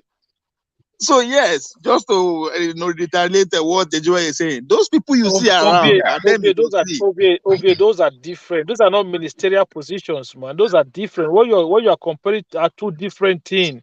Those are the workings of government. Which one? Tell me. You talk about Senate president. Senate president is not part of the executive of the government. What do you think? The legislative arm of the government. So let me explain something to you now. So when no. Let's clarify that first before you go on. Let's clarify that first. Do you know the influence? Do you know the influence that the Senate president and the president himself have, if they can see, if they are synergy, if they can reason along the same line? A typical example is what we are seeing right now. Lawan Mohammed and the president. Easy riding. But remember when Saraki was the Senate president, how easy was he for the executive to do and undo? Ovie, you're getting it wrong. It's like you're just misinterpreting the whole situation, the way it happens. Okay, Senate, when they are sharing this position within the political party, it is to appease to the factions that are angry about how things have gone. So they will say, okay, we will zone this. If we were to win now, and we have majority in the House or in the National Assembly, we will zone the Senate president to this region. It's not like they're giving it to an individual. What if there's no faction? What if there's no faction? So if there's no faction, then when the House is constituted, then they will within themselves then give it to a region. It's within the party they will choose it. It's not for an individual. It's to a region to say, okay. Now you give it to this region to appease to that region. Listen again. Now you listen. Where you are missing the point is that within it's about party first. Then you're not talking about the majority and the minority in the House. We are talking about as a party. You understand? Say, okay, fine. If we get power today, this is who's going to get it. This is who's going to. Most of the time, it depends on how much you contribute, not just in cash, but even how much you contribute to either build the party or galvanize voters. All those things come to play when it comes to sharing the position. Now, when you now finally get to the House, you now say, okay, we are the majority, we are the minority. Of course, PDP expect that if they win, they are going to come out as the majority. That is why Sokoto governor Tambawa is actually going for that as we speak. Yeah, but so you have to win first before you begin zone all those positions. But within the party, you have to actually negotiate your own position, and that's what Wike is doing. No, what is going on within the PDP is because of the problem they have now. So what Wike is saying is that they've already zoned that Senate presidency out. So the reason why they've done that is because the guys from the Southwest have been agitating that look, there's nothing. The Southwest have been completely ruled You are out. making a That they haven't different. got You are making nothing. a different So, argument. You are making a so different you argument. The okay? argument that wait now, the argument Ola, me and Joel are talking about is new faces. When we are arguing new person, when Ola say, "Oh, Obi said now the same thing along," I say, "Yes, agreed. Obi is part and parcel of them." But let's face the fact: when it comes to governance, if Obi become president today, he is going to have tons of people that will walk around him, advisors, ministers, whatever. And those Okay, positions are going to okay. I'm going to be quickly ask you a majority question. share among Ovie, the people around him now. The can people I you are speak seeing Okay, around now? him now, people that Everybody are going has to been serve. speaking. Can I speak? can I quickly Go ask you a ahead, question, Ovie? go ahead, Prestige, man Let of me Prestige. Sorry. let me speak, please, everybody. I've been listening a while. So, in reference to the cabinet of the whomever win the the next presidency, I completely agree with your view that he gave you like 70-30. Definitely, it's going to be like that because everybody that's coming from the um, APC side is going to be at least 70 to 80% of the present people. Look at the people on the council list, it's going to be at least 70 to 80% of the present APC government. I mean, there's no doubt about it. Obi has been part of them before, but majority of them is going to be new people. It could be 70 to 80 or 80 to 20. So look at it that way. I mean, a lot of them haven't had any kind of public office, been in the government or running in the present government.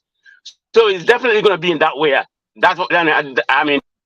No doubt about it. So let's not just beat around the bush. Try to say it's the same. I'm not saying Obi is going to be better president-wise. I can't make the determination. But we're talking about cabinet-wise. It's going to be 70 or 80, 20, either way. So let's get that straight, people. You see, Ovie, Sorry. I got your point. You have a very good point that at least as a new person, his ministerial appointment, whatever, yeah, it's going to be new. Like I said, whosoever get to this power in 2023 will still be better than the person we have here. Good. I agree with your point, no doubt. So if that is the way you are, if that is exactly Guys, what you are can talking you guys about, mute yourself? There's too much noise from the background. There, somebody's just. I think is it Prestige or who? So I quite agree with you about new faces, and we know in Nigeria that a lot depends on the mindset of the president himself, the body language, whatever the president wants. Whatever you see in Nigeria today, even with Fashola of this world, with whosoever with their credential, what Buhari wants, the body language of Buhari is the reflection of his cabinet. So whosoever this guy is going to get there to, what's the name? Obi, if he becomes the president, for example, is going to be a reflection of Obi's mind. All the ideology will not necessarily be that of Obi, but how he's able to listen to a very good idea. I agree. Just like Obasanjo and Atiku when they were coming then, most of those people that feed the cabinet, for example, they were technocrats, not politicians. Not the way when they started filling their cabinet with people like Laya Mohammed or whosoever.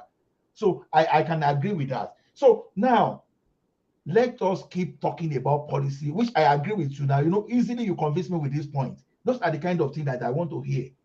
You understand that we can push to people, look, if this guy gets to this place, this is what we are going to get. We want new people. With Obi, for example, it can give us 70% of fresh people. And that won't sound healthy to me. It sounds progressive to me. Because part of my concern in the past, for example, if Obi should become the president today, it's not going to rule in isolation. It's not going to lead the country in isolation of the National Assembly. For example, who are those people in the National Assembly that will work with him? For example, when Obasanjo was there, even though APDP had the majority in the House, how many times did they even try to impeach Obasanjo, a military general, for example, as strong as Obasanjo was? It was threatened like almost 2 or 3 times. He used his capacity as a military leader and his political capital to fight everybody, right? The same thing. So the same thing too, when Jonathan was there too, the number of PDP members in that house. You know how they work against Jonathan to some extent. And you know how this guy, what's the name of this guy, Saraki, even to some extent, limited what even Buhari want to do. Even though we know that some of those things Buhari wanted to do that time, now to the detriment of Nigerians. That's the way I see it anyway, because Buhari seems to be more of a sectional leader, not even a sectional, just a very fraction. He cares for his own tribe more than any other person, even in the north, for example. So those are the things we need to look at. Yeah, the cabinet is okay, but how is it going to work with the National Assembly? All those things should be what to discuss, and we push to the people for people to make to influence people to make their choice. So I agree with you. I think I gave that one to you. I can't hear you. I can't hear you. There's other argument out there that's based on the Nigerian political culture now. As soon as if Obi win today, overnight you will see people decamping to Labour Party from APC, PDP, and the rest. So there are people who are actually making that argument. Don't you see that possibility? Yeah, that's a red flag on its own. For example, now you were saying Buhari is not corrupt. That's the perception that time, Abi. You started seeing people like Saraki, people like Tinubu, everybody moved to him. So what happened at the end of the day? For example, it showed before when you are able to accommodate corrupt people, it's simply telling you something, because those people, they will cage you to the point that you won't be able to do anything. This system, for example, Buhari is there, even though he's very strong, he's moving people around, people seem to be afraid of him. It's just because he has not overstepped. Had Buhari overstepped today, they will have found solution to Buhari, whether by the way of impeachment or whatever solution they want to find to his problem, for example. So when corrupt people surround you, for example, don't expect anything, because those corrupt people, they have a lot to cover. So it's simply telling us a lot of things. So that people will decamp. Why will they decamp? For example, someone that stole billions of public from the public treasury, it decamp to your political party and start romancing you. For what purpose? So someone that is a thief, will it all of a sudden become a saint? Ola, if you are an obese position and you winning the presidency, so you need to say no, these people are corrupt, they should stay where they are. I don't care if I get the majority or not. You rather take that risk of them ganging up against you and make your government ungovernable for you, or you say, hey man, I think I need this number on my party for two obvious reasons. One, for the party to go stronger. Two, for me to carry out my policy effectively, because they will all say yes to at least 90% of what I want. So which risk are you going to take? You see the dilemma now. No, exactly. We are on the same page with you. Do you understand? That is why I'm telling you that when I say this, for example, is as a part of these guys. Before you can even do this, you must be part of them. But the thing is this: if your wisdom before is to deliver 80% of the political party and just give 20% to the masses, this time around, can you interchange it and give 70% to the masses while you give 30% to your crooks? That's exactly the way I see it. So it's not Obi is not going to get there and have its way 100%. It's going to be limited. It's going to be limited. That is why I'm saying the option. So now, what I've been saying about Obi for a very long time is this: you understand, an obedient whatsoever. It's never late. Maybe it's even late. I don't know. I keep saying that I would have preferred a situation whereby we focus beyond Obi alone. Those people that are supporting Obi now, for example, start making sure that the next governor from your state will be from Labour Party. Start making sure that your next local government chairman will be from Labour Party. Start making sure that someone that's going to be your senator. Ola, going by what you are saying now, that means the whole system now millipede progress now we're going to get now. Since pretty much there's no way you can bring out your plan and achieve it even 50%. Without actually giving pretty much 70 or 80 of these out. So now our progress go very, very slow. Unfortunately, that's where my intellectual capacity can discuss that. Because, for example, when the good supersede the bad one, right? And when the bad one supersedes the good one, then the good one, then we have to be ruthless. For example, to fight his battle through, right? So whosoever that is going to become the president of Nigeria, you have to be ruthless to see that thing through. That's why I'm just saying that we have to be cautiously hopeful. Whosoever we are bringing to that place, we have to be cautiously hopeful. So whether corrupt people, we can't even have someone that is not corrupt at the helms of affairs, except you want to go for Shobore, for example, or someone else. But if as this politician, they belong to the same class, they know how to handle themselves. So to me, this thing is our duty to make sure that if we are supporting Obi, we make sure that Obi is not the only person going to that place. Even before other people start the campaign, let us make sure we give him enough senators, enough people at the National Assembly. That's what I've been saying for almost a year now. Let us make sure that don't make him president without even giving him some numbers from other these things. Let people that we go, for example, if the Southeast is his political base, make sure that at least 60 to 70% of those people that will represent you at the National Assembly are from the Labour Party. That's what I've been saying for a very long time. So, but you go and draw. Allah, for the sake of time, let me move on to. I think your point. I get your point, but progressive, the progressive Nigeria. You did it. Yeah. Now, let me start off you from where Ola stopped, right? And where the argument that Joel is trying to make too, that the Obi cabinet will be different, will be new compared to APC and PDP cabinet if he eventually win.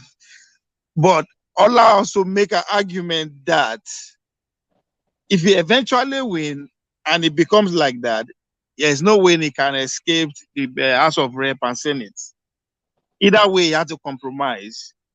Either accept all their corruption antics, just so his party will become stronger and him able to work effectively. Or I say no, he's going to stick to his principle, not ready to work with corrupt political office holder. Rather, I'm going to deal with them and stand the risk of him being impeached. But on my question now is, do you think the Nigerian youths are doing something wrong by not actually making any demands, by just blindly and religiously following Obi? Because they are not making any demand. And I asked that question off of what the Ariwa Consultative Forum are saying, that they are going to sit with every presidential candidate and interview them and ask them questions and present their Ariwa agenda. Anyone that can actually work with that, now waiting they go follow with that. And that's how politics work, is give and take. If you want my vote, what are you going to give me in return? But I am not seeing the Nigerian youth go into that agreement. Obi, yes, we are going to do everything within our power to make sure we make you president. But at the end of the day, can you give us 60% or 40% or 30% or 10% of your cabinet? So be youth under 35 or under 25. Am I making sense? Yeah, I get what you're saying. I think what you have said in essence is this. This is the problem we have as a people. This is the same people that we have been told that they didn't go to school. They are not educated. They are Mallam, they are Fulanis, they are this, all they do is cow. But look at the position that they've taken now. Okay, we are going to sit down. We're going to put our interests before all the candidates, and whoever match our own interest, then that is the person we're going to support. Okay, these are the people that are supposedly not educated. But look at the position that they took. Compare that to the position of the other social, ethnic or cultural group. The way they just jump into it blindly. Okay. Look at the situation that is at hand today.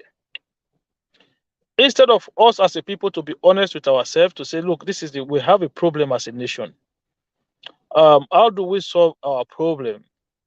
Is it a problem that needs to be solved by one man, one individual person, or is it an institutional problem? But we all know that we have an institutional problem. But a lot of people are rallying around one person, one individual. Oh, they are telling us all sorts of stories, making all sorts of things to tell you, oh, this individuals is the if this individual comes in, it will change everything. But you know that that is not going to happen. You know that that is not true. Okay, the way the system is structured, I've said this before. The National Assembly is a co-equal branch of government. It is not under the executive. It is independent of the executive. So the executive, as it stands now, does even have less power. If you want to operate the system properly, the National Assembly have more power than the executive.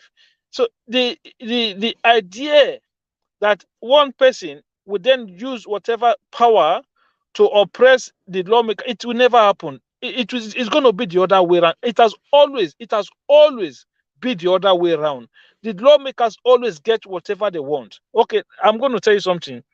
If you don't have Labour Party members in the House and in the Senate, it's just comprised of PDP and APC. Say at the end of the day, APC have majority of the seats, and they form the leadership in the Senate and in the House. So they don't have any reason to decamp to a Labour Party. They're already in control of government. They tell the government of the day what to do and what not to do. They tell the government of the day how much money it can spend and how much money it cannot spend. A federal government, the executive branch of government, can actually put funds into a certain project.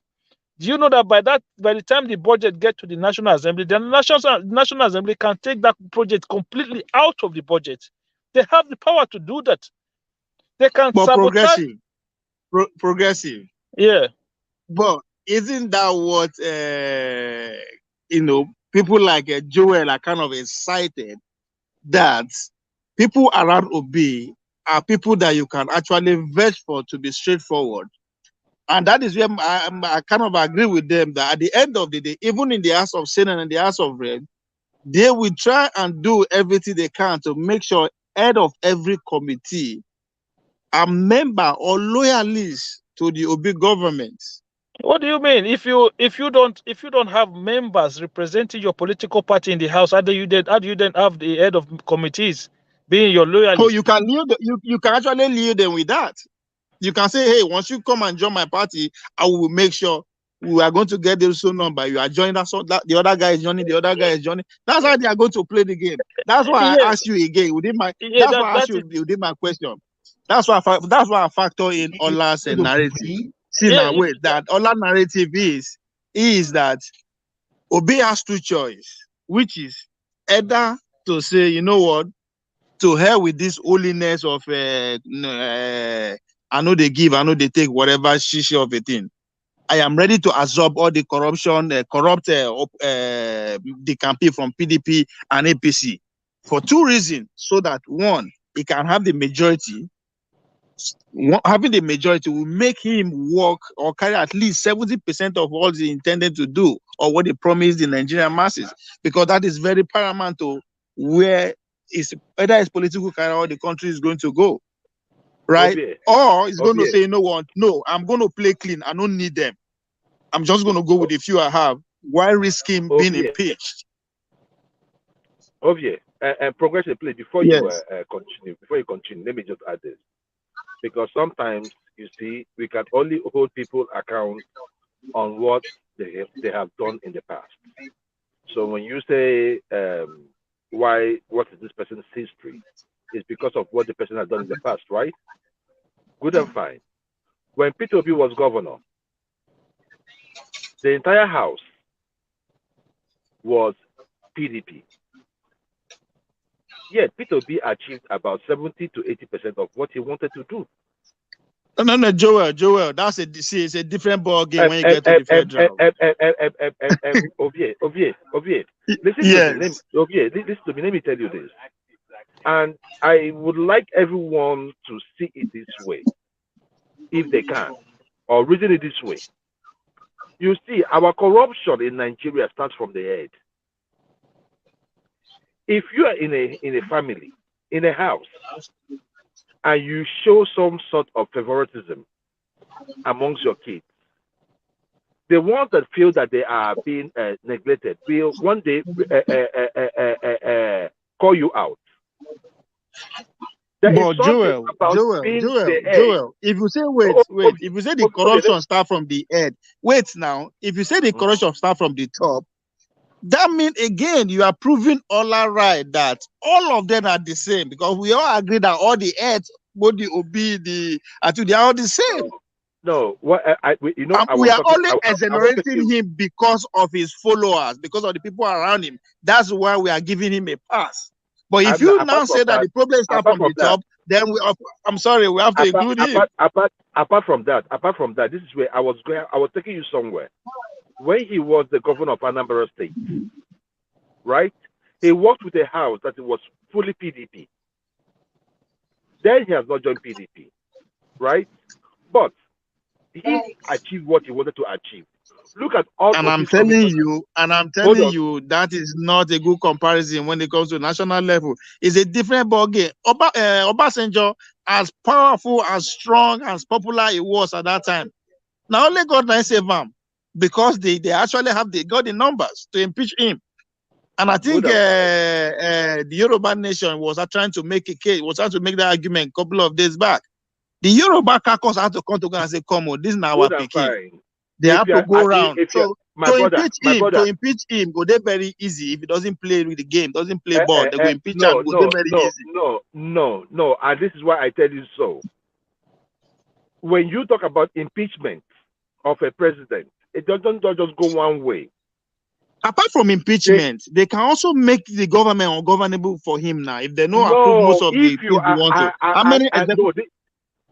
It is a problem whenever what you presented has some padding in it. Take this thing I'm telling you seriously. If you present your budget, let me finish. If you present your budget to the National Assembly, to National Assembly, and they look at everything that you have put in, and it is for the people, right? You can debate it, but you can't just say you struck it out.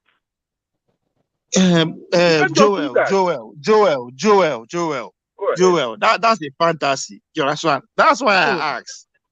It's going to be people that will make Obi president. You can say the youth. The youth are not making any demands. Now, the people who also have a stake, as much as the youth have, the likes of the Obasanjo and the rest and his followership, they are making demands. Do you know what those demands are? So it is not that rosy. So we say, oh, because and again, you said the head is corrupt. You understand me? I don't know if it's not even about the head now. People who are padding budget. It's not the president himself now. No, but they see. It's the interest that make you the president. Those are the ones that padding the budget. Okay, this is what happens. Right? The budget, people not just present budget from everywhere, right? The president presents the budget, right? When he presents the budget, then you, the National Assembly, will now bring out your own number. Wait. Who put the budget together? The president they sit down right now. No, now from the budget office now. Put the budget. Now the budget office now, right? The budget office put everything together. The budget office comes from every parastatal, pretty much every interest and stakeholders. That is where the party comes from. Now, okay, let me make an example. There was a time Buhari presented the budget, and I think to buy or for the kitchen was in the region of around, I think, 100 million or something, right? These are the things I'm talking about. If you present a budget that is modest, that is transparent, and they see that you have no interest in that budget, but the budget was about the people, my brother, those in the house, we have no choice. Wait, those again, people in the house, you are getting it wrong, Joel. You understand? I am telling you the way Peter Obi did. Who are those that paddle budgets? Who they paddle budgets? Now, yes. The president they pad. If the president pad, no, every other person that's where you are wrong. That's where you are wrong. You understand? If you go budget on that spot, for instance, not be who think concern president for there now. No, not be president. There's a man they put in charge of that place, but based on compensation. Say now the parasite where they go give him this. I said the budget office. Get all the Joel. put the budget together. Listen now, this man, now you're not forgetting now all about personal interest. That's why I say what is the youth interest? Yeah, what are they asking for? It's not about everybody they make demands. My brother, listen. They go give parastatal, they go give a whole ministry to person, Godfather for somewhere. Good and fine. Good and fine. But the thing there is this. With somebody like Obi, let me feel my brother, let me just make this point. I'll make it 1 minute. With somebody like Obi, it wasn't possible under his administration. Oh, this guy, don't they use states compared federal? Now, bigger level. What do you think Obasanjo wants? Have you ever asked yourself this question? What do you think Obasanjo wants? What is his interest? Have you ever asked that? Or he's just doing it because it's Obasanjo? Obasanjo wants a working Nigeria.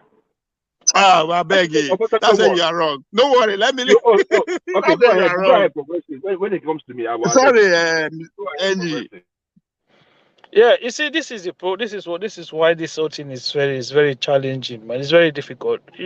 I don't know how we make this kind of submission. Listen, even if you as a president you carry blank paper, you didn't write anything on it as your budget. You take it to the National Assembly, they will fill it and bring it back to you. They will fill it. They will have things to put in there and bring it. Let alone you say, oh, if the president does not put anything there, the National Assembly. No, they don't care about you. I'm telling you, Duel, the National Assembly is an independent government of its own. The executive branch have no power over them. Constitutionally, that is the only body that can impeach the president. They have this. That is an independent government of its own. So the idea that because the president did not part, so they will just look at that. They then too would not know. They already have their own mission. Their own mission is their own interest, and that their interest, they don't care what the executive did or didn't do. They have their own mission. The National Assembly. This is the National Assembly that was telling the minister. That was telling the minister they don't want to see him. A minister wanted to come and defend his budget. They said, no, go and call your second in command. That is the person we want to talk to. We don't want to talk to you. So that is the same National Assembly. You are telling me today that because the president, look, if they send you a budget and you send it back, they'll just leave it there. You will be the one begging for them to pass the budget. You will be the one begging them to pass. They will pass your budget in September. Then you tell us what you're going to do with it at the end of the year. So Buhari tried these tactics from when he started. He sent a budget to the National Assembly. They padded the budget and sent to him. He was trying to be stubborn. Oh no! This is not my budget. This is not. He sent it back. No problem. They passed the budget in June. What do you have to do with the rest of it? It's finished. The year is gone. So is that how you want to run your government? So the idea, I heard you guys talking about they can lobby some lawmakers to defect to another party. Let me explain something to you, my brother. What happened to Akpabio? Akpabio came from PDP to APC in Akwa Ibom State. He lost election as a Senate, running for the Senate. So sometimes you cannot just go to any lawmaker and say we want you to defend, because they have to look at the state. And he become a minister now. He become a minister. Yeah, he become a minister, but he's still trying to run back to the. He's still trying to run back to the Senate again. He's still trying to run back to the Senate again. He's still in the system. He's the only one who still be in that. Now let's move on from there. So you have to look at the state that you are coming from. If you decamp it to another party, it means that you might not get re-election. It could be a problem for you as well. So all of these things, we don't have to just fantasize about it. We have to at least look at what is realistic and what is not realistic when we are making this submission. No, yeah, I think I agree with you. It's just that, where we are politically right now, the way that they crisscross, it's just very easy. That's why we are still making that argument. But no, as time goes on, it could be very hard. For now, let's go to the main talk of the day, which is Nnamdi Kanu legal team, charting the pathway to his freedom via politically. Well, what do you think? I Should think find a political solution to his freedom. for me, if Do they you see Nnamdi Kanu journey? You see Nnamdi Kanu journey APC or Labour Party? of what use is he going to be if he was to join a political party? I don't That think. could be one of the conditions. That I could don't be a think. condition. I don't think there will be I don't think there's a condition. I don't think there will be a condition. I just think the Buhari government is the Buhari government is in some certain way kind of is anti-democratic in nature. You understand? So this Nnamdi Kanu is not supposed to become what he is today. Buhari government turned him to a hero for no reason, out of nowhere, just make the guy a hero for no reason. If you had just ignored him from day one, just act as if the guy never existed, all of this would not all these people are not calling. You see, people are not calling Nnamdi Kanu my leader, my leader. I don't understand the way. All of this is Buhari's. It is all Buhari's fault because if Buhari had that, have some respect for our savior, okay? If Buhari have that that spirit of tolerance, we wouldn't be having all this thing that is happening today.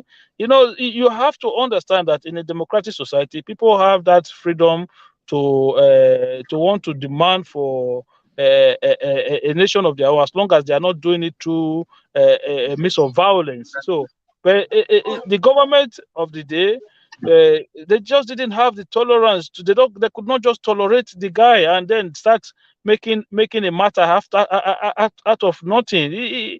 Today now, the man is being worshipped by some people within our society.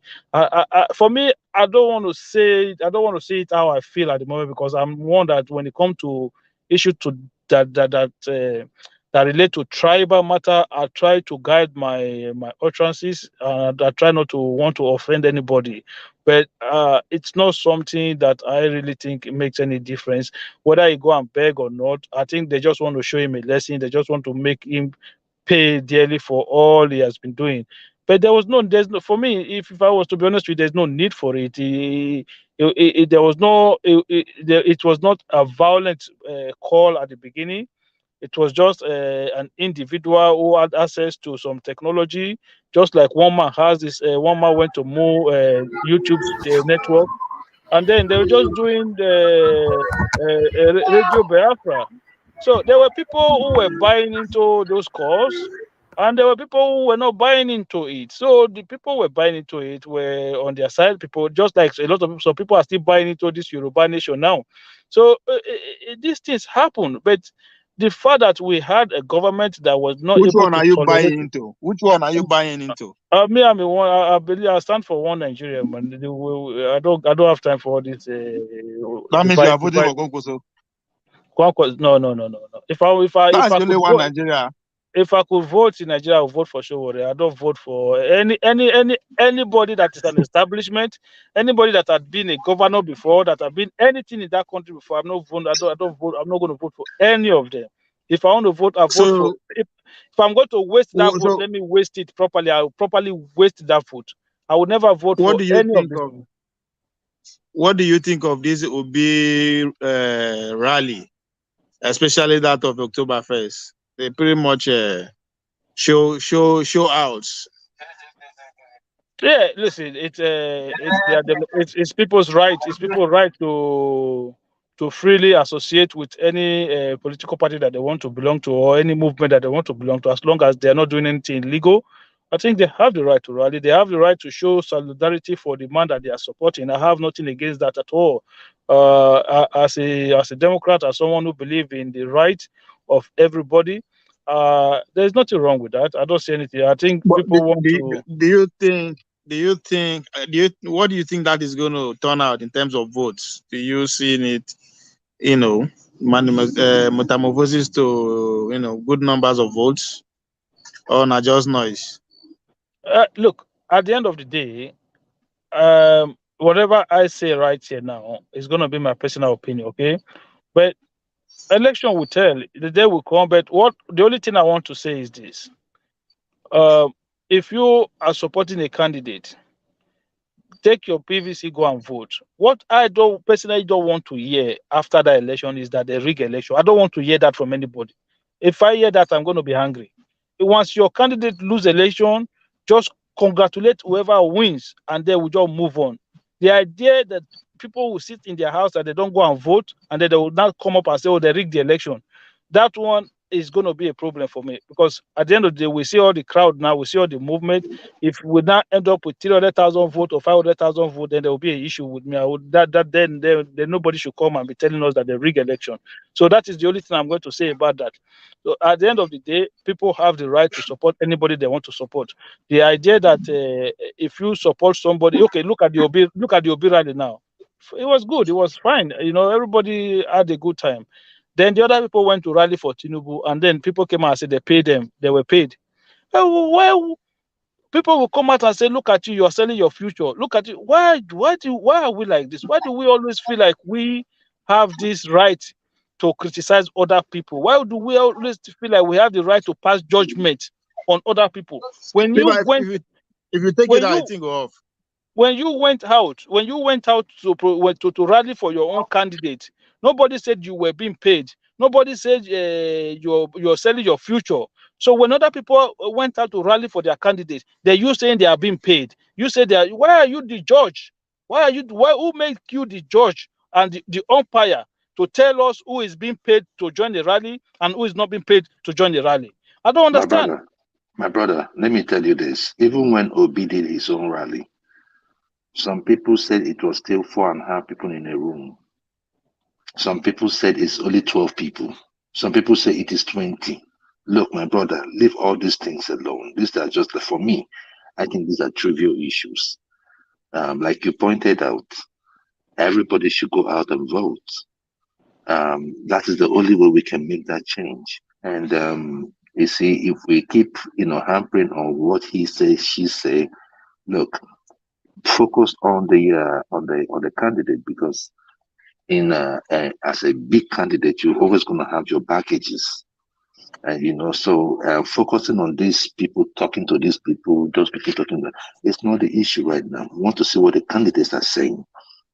And talking about the turnout of election, this election, people are going to turn out. Okay. The issue, Joel. what I love about what is going on right now is that if you pay your money to go do something, it means that when that thing actually comes out, you'll be so fired up because you have invested your money, you have invested your time in something that you believe in.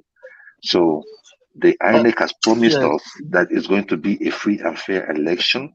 So everybody should just go out there and vote. Thank you. Talking about issue according to Joel, progressive.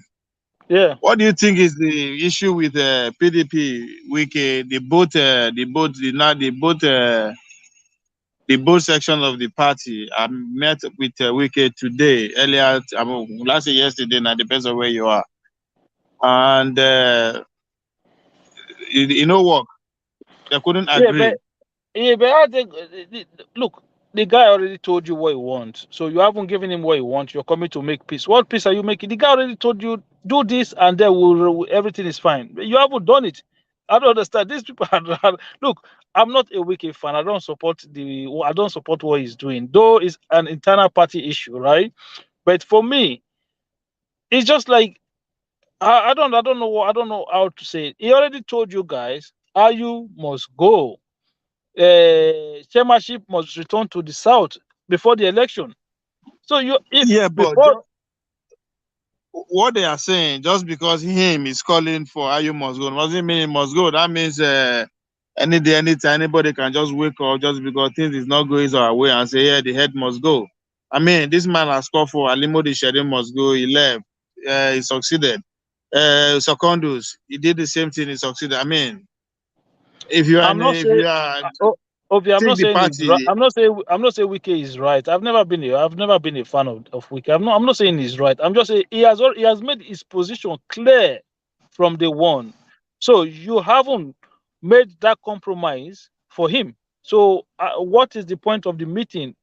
if Wike was to make a U-turn today now and say, okay, I'm going to support Atiku, why Ayu is still there? It's going to look like an idiot. Do you not understand? It's going to look so stupid.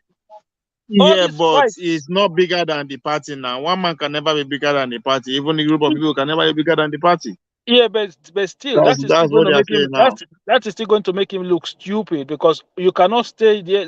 You cannot go and hold press conference to the point whereby this man called media houses to his office, and then hold a press conference, and then said he wants to tell it all. He told us how you collected 1 billion naira bribe somewhere in Lagos, and all of those things is spilled out. Then for him to then do a U-turn, right? Do a U-turn while Ayu is still the chairman, and then he said, "Okay, I'm going to support Atiku now. We are going to win the election." He himself, he would have lost a lot of credibility, because then what is he going to say? How does he even say anything? And then you look at him and say, "Okay, he's saying the truth." Because you say one thing today and tomorrow you do another thing. That is the same thing Wike is complaining about. That is the same thing he's accusing other people of doing. So how does he not then turn around and do the same thing? So for me, I think he has made his position clear right from day one. So I don't know what the meeting is going to lead to. That's why they told you that it has not been successful yet, because what the man wants, they have not given it to him. Yeah, but I mean, you think who him be now for him? Do you think they should just handle him what he wants? I mean, who him be at this point? It's two ways. It's either you give him what you want, or you ignore him. It's two ways. If you think you can do without him, you ignore him. If you think you cannot do without him, you give him what you want. Look, for me, whether PDP win or whether they lose, it's none of my. It doesn't concern me. I have nothing. Whether they settle their problem, they don't settle their problem. That is their own internal issue. So whichever way it goes, that is their problem. But what I'm saying is this: the man has already made his position clear from day one. His position was that the chairman must go. The chairmanship should return to the south. That has been his position. He said if that is not done, then nothing is going to happen. He said Atiku promised that will happen, and if does not happen, then they can go and do whatever they want to do. Yeah, because at this point, to me, I think the majorities are not on his side, and I think he has more to lose than to gain if he decides not to work. I mean, although to be fair to him, after the meeting, he came out and said that yes, that he's not leaving the party. He reaffirmed that, and he's going to work for the victory of the party. But let's see. But at the end of the day, there's still this deadlock between them. So which means they are still going to meet again in the future. I'll tell you something right now for free. For free, I'm going to tell you. Normally, I should charge you money for it, but I'm going to tell you for free. You see, for me, it's already done. It's finished. Wike is not going to work for Atiku in the next election. He will do it. It's not going to work for. He's going to make sure his party. He's going to try and make sure his party win the governorship ticket and the other elections. You will see that the vote margin between PDP and maybe APC and Labour Party in Rivers State. Just mark this day down. No matter what the end of this, even if Ayu was to step down now, I'm still telling you, Wike will not work for Atiku. I think that the bridge they've crossed that bridge already. From when Wike called press conference and then start saying all those things. Yeah, nobody does that, my brother. No one that it tells you that he has got to a point of no return. That was what he did that day. That was a point of no return. No matter what whatever settlement they're going to make, it's just going to be on the surface to make it look like everything is rosy. But I guarantee you today, that election in Rivers, when it comes next year, you will see the result. It will not be good for PDP. I'm telling you today. I'm talking about the presidential election, not the governorship and the state, the Senate and the House of Rep ones. But you know that the presidential election will come first, a week before the governorship election. So you think if they don't vote for the president, the what's his name, Atiku and his team will not go all out to make sure Wike Man did not become the next governor? No, how is he going to do that? He can't do it. What power does he have Because to do as that? I said, now 1 week now, they Yeah, have but 1 week to do whatever they want to do. no, they can't do that. Okay, look at this now. What happened in Kanu last time? The same state where Buhari won by over 1 million votes. The following week, Ganduje was struggling to win re-election. Yeah, but eventually they give it to him now. Yeah, but he was struggling So to that's win the power. re-election. So that was And the the same power state. be A that. week earlier, his own party won by huge margin, over 1 million, 1.2 million difference in the vote between Buhari and Atiku in Kanu. In 7 days or 14 days after, this governor, the sitting governor of the same party, was struggling to win election. So this thing happen. So the presidential election, you will see Rivers State, it will just the result will just come anyhow. Labour Party, APC, they will just share the thing anyhow. But when it comes to the governorship election, you will see that the number will just skyrocket. So they can do it. Let's hope they go that route. Let me go to Joel, who don't let us hear word, just the disturb us. What's up, Ovie? I'm enjoying your hosting today. Really? Yeah, I'm enjoying your hosting today. Now What's you up, brother? What's going on? Now you never donate money to me. Man, anyway. Should I be the ask one man? I be the ask one man say for this thing, for the comment section thing that we are not unable to donate money no more. Like the icon is no more there. But he has not given me any response regarding that. I don't put one link on screen now where you can do that. You can donate to the channel by PayPal. Oh, put okay, the PayPal okay, contact there. okay, yeah, because it's always off, and I keep asking him like the icon, the one of those days I wanted to call in, I wanted to text it, I wasn't able to come in, I wanted to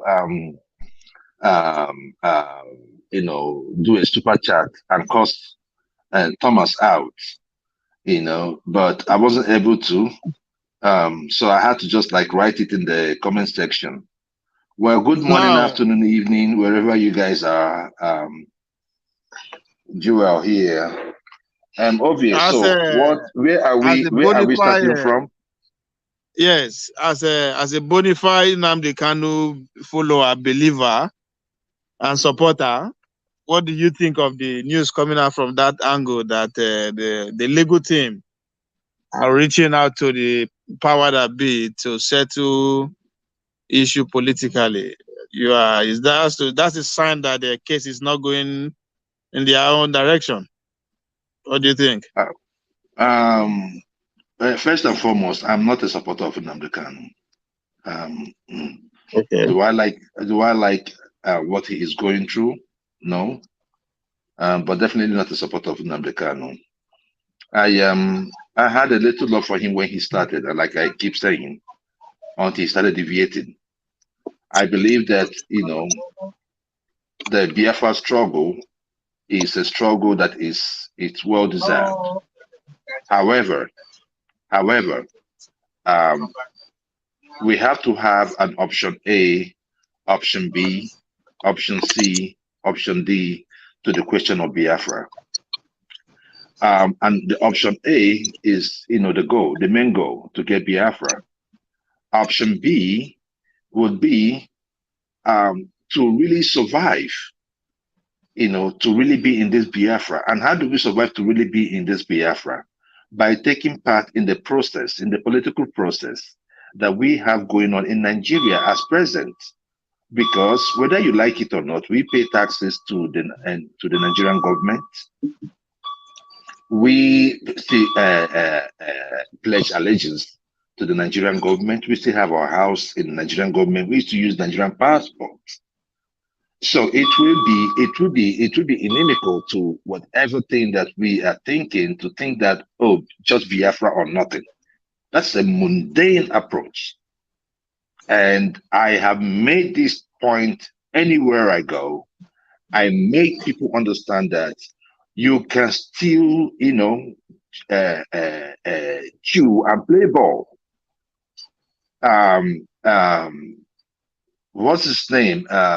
Buhari might have, emboldened him because Jonathan, Nnamdi Kanu was there during Jonathan time. He ignored him, and he was just ranting on the radio. Buhari Do came you in think? with this attitude of, I can get him. It is me, and Buhari still has the mentality from the war that we had in the past. So he still has that grudges, right? I don't know if the Igbos took his wife during the war or Wait, something. I don't know what look, it is, but he still has that Joel. anger. Yeah, go ahead. Joel, what kind of effect do you think this is going to have on Obi going forward in this campaign? Because why I ask that, because if Nnamdi Kanu team is reaching out to government to settle politically, and we all know that Simeon Ekpa is another problem somewhere, who I don't know how he's going to react to this gesture from the legal team. But what effect do you think is going to have on Obi moving forward in the campaign? Because he's going to get confronted with this question a lot. This issue of Nnamdi Kanu. It has nothing to Obi. It's not Obi. It's not Obi's business about what happened to Nnamdi Kanu, and I want to state it clearly. When Nnamdi Kanu was doing what he was doing, he was cursing out everybody. He was the only one that is the saint. So it has no bearing on Obi. Even if he's released, it has no bearing on Obi. If he's in the prison, it has no bearing on Obi's winning the election or not winning the election. Yeah, but in reality, the reality is that he's going to get asked about Nnamdi Kanu, and his reaction, his response. Listen, his response will go a long way to see if the Akobiite will still stick with him and support his mandate, or they're going to turn back on him. The Apobians, the real Apobians are not supporting Peter Obi. But there's a large majority of Apobians who are to support him. There are Apobians and their sympathizers. Don't mix them two. The sympathizers are the ones that are easily converted. The real Apobians remain Apobians. It's like a cult-like following. It's just like saying that the supporters of Buhari left him. No, the supporters of Buhari still love Buhari to death. So the main Apobians are not supporting Obi. The sympathizers are the ones that you are seeing everywhere converting from, if that is true, because I just see the Obi thing as, the Apobians had nothing. In fact, if it were left to the IPOB, Obi wouldn't have come out. He wouldn't have come out. Nobody would have. I mean, what are you talking about? They don't even believe in the nation Nigeria. So why would they bring out a candidate? If they have to bring out a candidate, it will be Peter Obi. It will be MNK. How do you separate sympathizers and followers? How do you separate them? You see them. If you have a sympathizer, if you see an Igbo person, hello, girlie. Ovie, I just want to give. All right. Ovie, say hi to my coworker, Janae. So. Hi, how you doing? Hey, let me get your update. Yeah. Okay, I just want to take updates from her. I will just get back, okay? Someone else will continue. I will go back to you, okay? All right. Let me go with Yoruba president or nothing. Ovie, you're really doing a nice job today. Thank you. Send me money. I know they receive anything more than $1,000 per minute.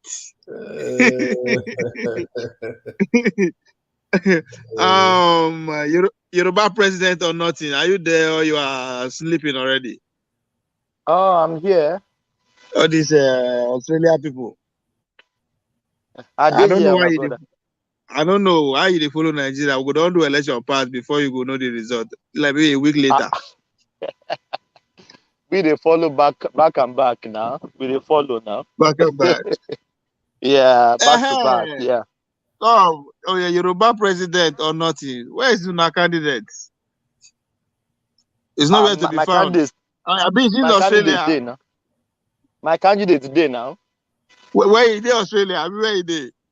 No, Adewale be my candidate. Oh, I don't know who they talk about. Oh, you know, Adewale. Adewale is now they work for Tinubu workshop. Never. SDP na Tinubu workshop now. No, It's one of his branches. It's one of his branch office. Thomas, Yoruba is your candidate, not Adewale. Yoruba or nothing. Yoruba is your candidate. Is Adewale my candidate? Is No, Adewale Yoruba a is your Igbo man? Yoruba Is is your Adewale candidate. a Igbo man? So even if Adewale doesn't win, so far as it is a Yoruba that wins, that's your candidate. No, I because I don't shy away from it. Yeah, you don't need to shy away, of course. You don't need to shy away. Thomas. Yes, Thomas. please. Yeah. He agreed that Tinubu is one of the major sponsors of SDP.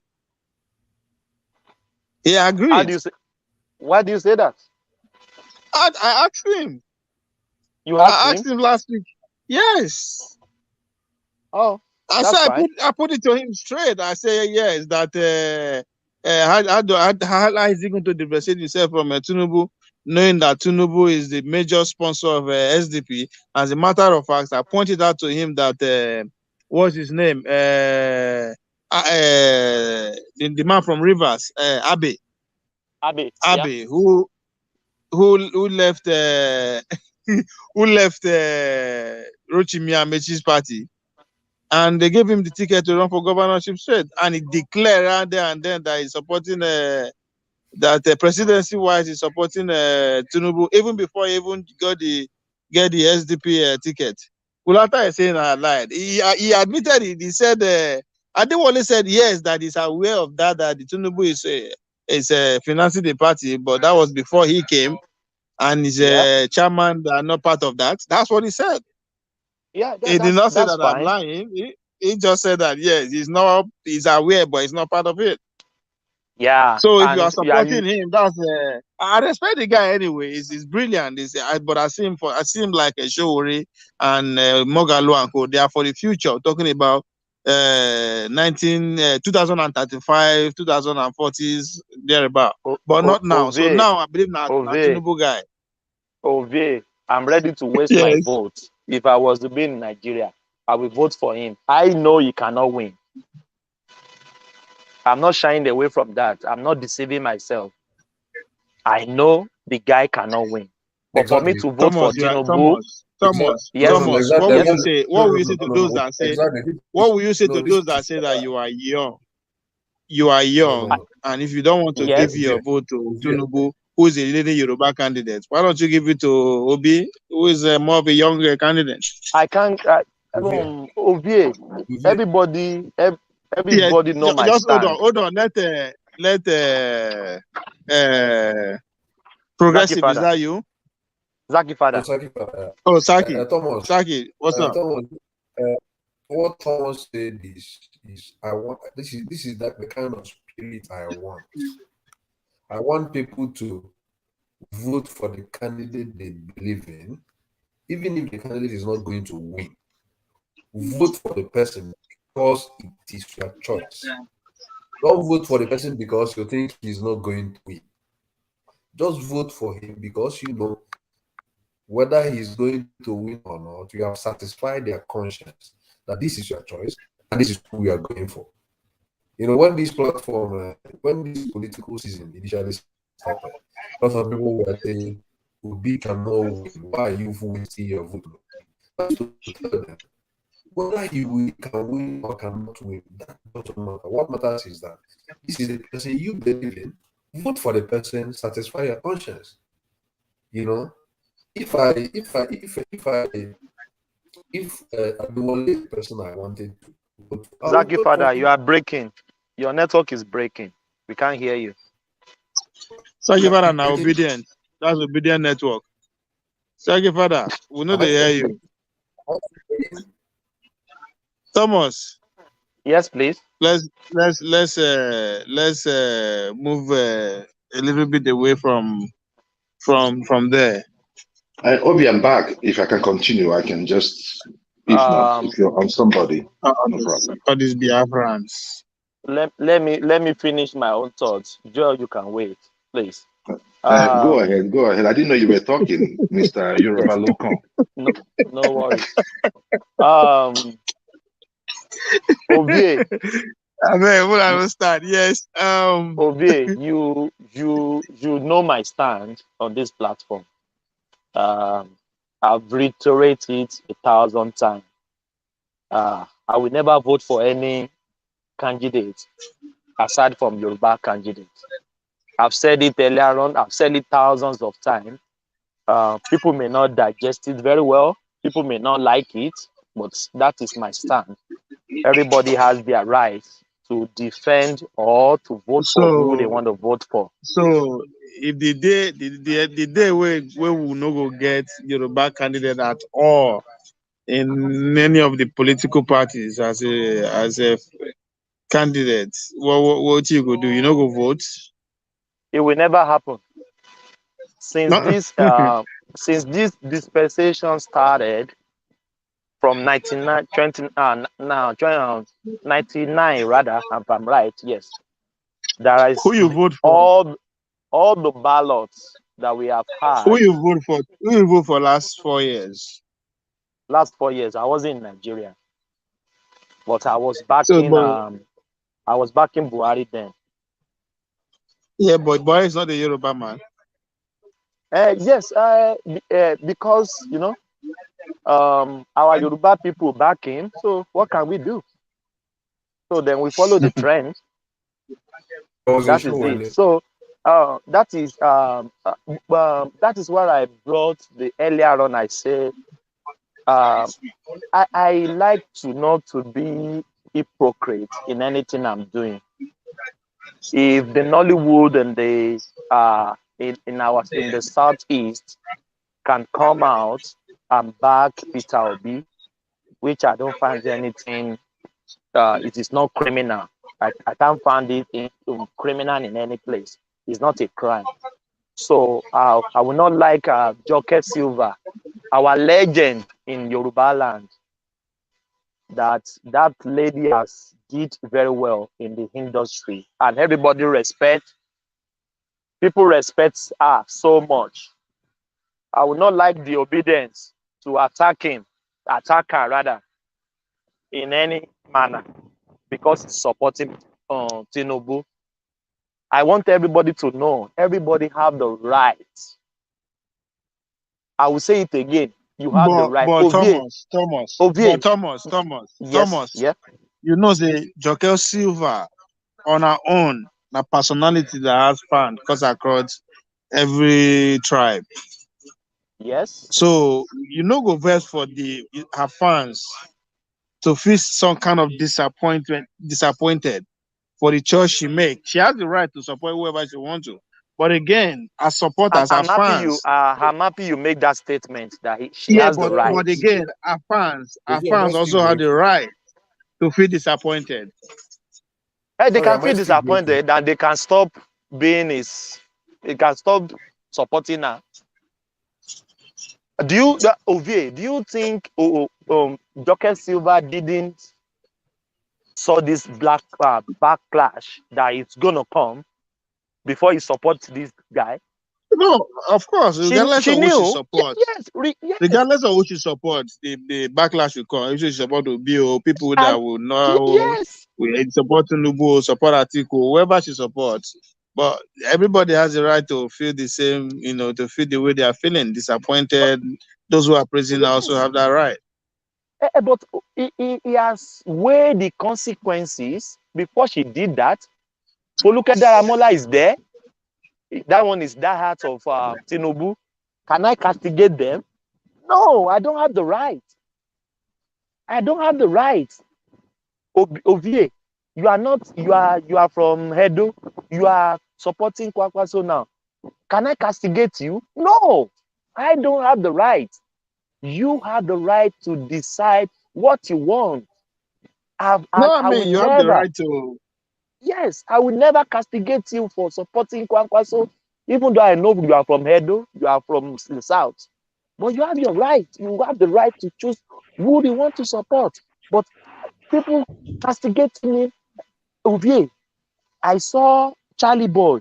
I saw Mr. Ibu. I saw many Nollywood in the Southeast supporting Peter Obi. Will I castigate them? No. They can choose their choice. And they choose what they want to choose.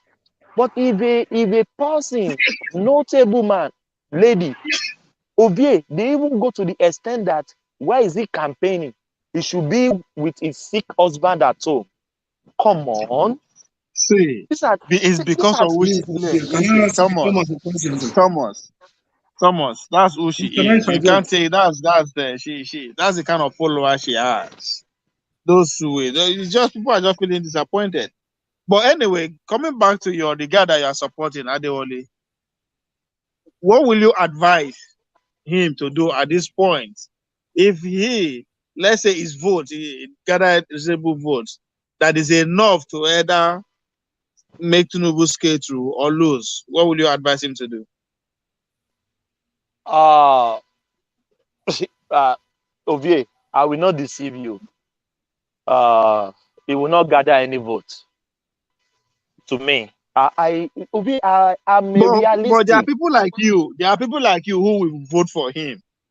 But without him in Yes, the race, or if he drop out on long runs, they would have voted for Tinubu. So what is the point? They advise him to go all the way if you know that that his vote could easily count towards Tinubu.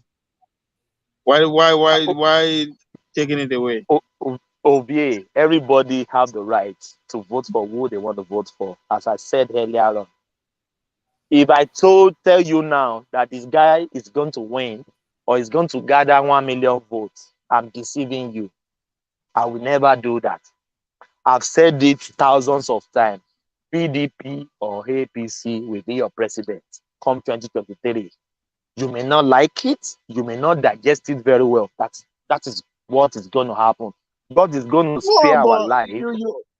But you can't say that Yes. now. The way things are going. Why will you? How is Atiku? How is Atiku going to do it with what is happening to him with Wike and the national chairman? How is he going to do it?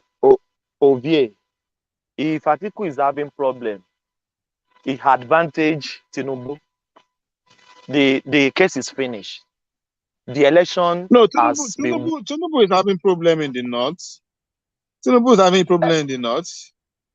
Yeah, so Big problem there. If you are telling me Tinubu is having problem in the north, Atiku is having problem with the party. So who do you think is yes? So who do you think is going to win then? That means there's a space for Obi and Kwankwaso. And even show that people still believe that Ovie, that is wishful thinking. I don't deceive myself. All these problems. If you agree with me that what these you want to people say. need, if you agree with me that Tinubu need the north to win, Atiku need the southeast and the south to win, and at this point they are struggling. So where's the victory going to come from? How? And so now are you telling me now that the third person will carry all their votes? I mean, they stand a chance. Oh, that is wishful thinking. Ovie, all this problem you are seeing they are having, the Atiku camp, they will settle their problem. Go and write it down. You think so? How just they calm settle? How down. they go settle? Wait now. Then go find way to settle. Then go find way to settle their problem. It's politics. Anything if happen, I agree. Yes, But it is I'm just. politics. It is politics, Ovie. Take it or leave it, they will settle themselves. The problem Tinubu is having now, he will settle with who is having problem with. Forget about that. It's politics. It's about compromise. I can compromise something for you. You can do it as well for me. That is politics. Wicked that you see that is wicked that you see that is jumping up and down now. Maybe APC may offer him something. Maybe Atiku may shield his sword. Maybe they could. Politics is very dynamic. You don't know what is going to happen in the next 24 hours. No, look, I agree with you. Yes. Ovie. Sorry, am I still breaking? Yes. Just to know. Am I still breaking? No, you're good now. You are clear now. Okay. It's just what Ovie, politics is dynamic. Anything can happen in 24 hours. Yes. Thomas. Yes, please. Yes, please. What you will look here is they say, what is their bargaining power? Right? What person like Tinubu, what is he going to bargain with? Consider everything that is against him at this point. What is he going to offer a person like Obi for Obi to shade this, to say, okay, all right, I'll go behind you? What that is Ovie? That will never happen. What is he going to? Obi will never do that. So if all of them are on equal footings right now, all of them say, as in none of them, anybody will win among the four of them at this point. But as I agree with you, politics is dynamic. There's going to be compromise. There's going to be give and take. But that is it. What you cannot give what you don't have. We can say if you know day, it didn't day. If you know day, it didn't day. You cannot offer what you don't have.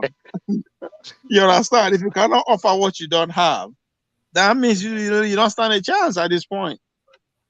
I agree with you, and I will repeat it again. All this problem Tinubu is having, they will resolve it. All this problem Atiku is having, they will resolve it. Yoruba local, what is Tinubu going to resolve? Ovie said he's having some problem in the north. Yes, in the north.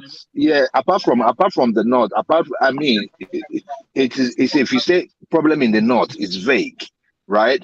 What are the problems he's having in the north? What I are the don't problems know. he's having in the south? Ovie can tell us what the problem is having. I can help you with one. I can help you with one. And the number one thing that Tinubu is suffering right now is the Muslim ticket. I think we have dealt with that one, and it's gone. No, my brother, it is still on. It is still on. So these are the issues, because you see, I am not a neophyte in politics. I know there's a reason why we've always talked to the idea of a Christian and a Muslim. We have not grown to that level. And the MKO Abiola time, people wanted anything but the military. And we were presented with only two candidates, Abiola and Tofa. SDP and NRP and so you understand what I'm saying? But because of Abiola's philanthropy and his political sagacity, you understand me? The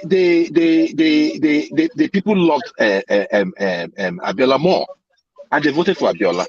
Remember, Nigeria wasn't this bad, right? So Nigeria was still living good. Nigeria was still thinking. But today, are we not thinking now? No. We stopped thinking for a while. And where do we end up? $740, 40 naira per dollar. So what is working against Tinubu is really huge. One is the Buhari economy. Secondly, is the Muslim ticket. He cannot run away from these two issues. Then now the health is now even playing a part. It's becoming huge. It wasn't before. But it's sad because now we are looking at what happened to Buhari. Joel, Go ahead. Can I ask you a question? And I want you to answer me with all honesty. Okay. As Peter Obi give us his medical report? Yeah, he hasn't. As Tinubu give us their medical report, his medical report? None of them. None of them have. None of them. Do you know what Peter Obi is suffering from? No. Do you know what Tinubu is suffering from? I mean, from the symptoms, we can say, okay, we can guess. No. I asked you earlier. Have they give us their report of their medical? You said none of them. No. So you can't tell me. No. You answer the question for you are a medical person. Yes. If you don't know, if you don't know the report of anyone, you can't speculate what they are suffering from. And no, but I can tell you. Let me tell you something, Thomas. I cannot tell you what you're going through. But if you come into my office and, for instance, your hands are shaking, I can make some guesses. Right? So you haven't left this handshaking. Oh no. I'm just talking. If you're incoherent in starting when you go out, you're incoherent. I can say, okay, probably there is something wrong. Because one thing I know about Tinubu, maybe you don't know him very well. I was living under him when he was governor. So if I know who I knew then, and I'm seeing who I'm seeing right now, and I am telling you that this is not Tinubu again. This is not more Tinubu. But Joel, Joel, let's go back a bit. Let's go back. Let's have a conversation. Okay. Let's go back a bit. Okay. 2014. Same people told us that Buhari will drop dead. He can't finish 8 years. Yes. Did you see the picture of Buhari recently?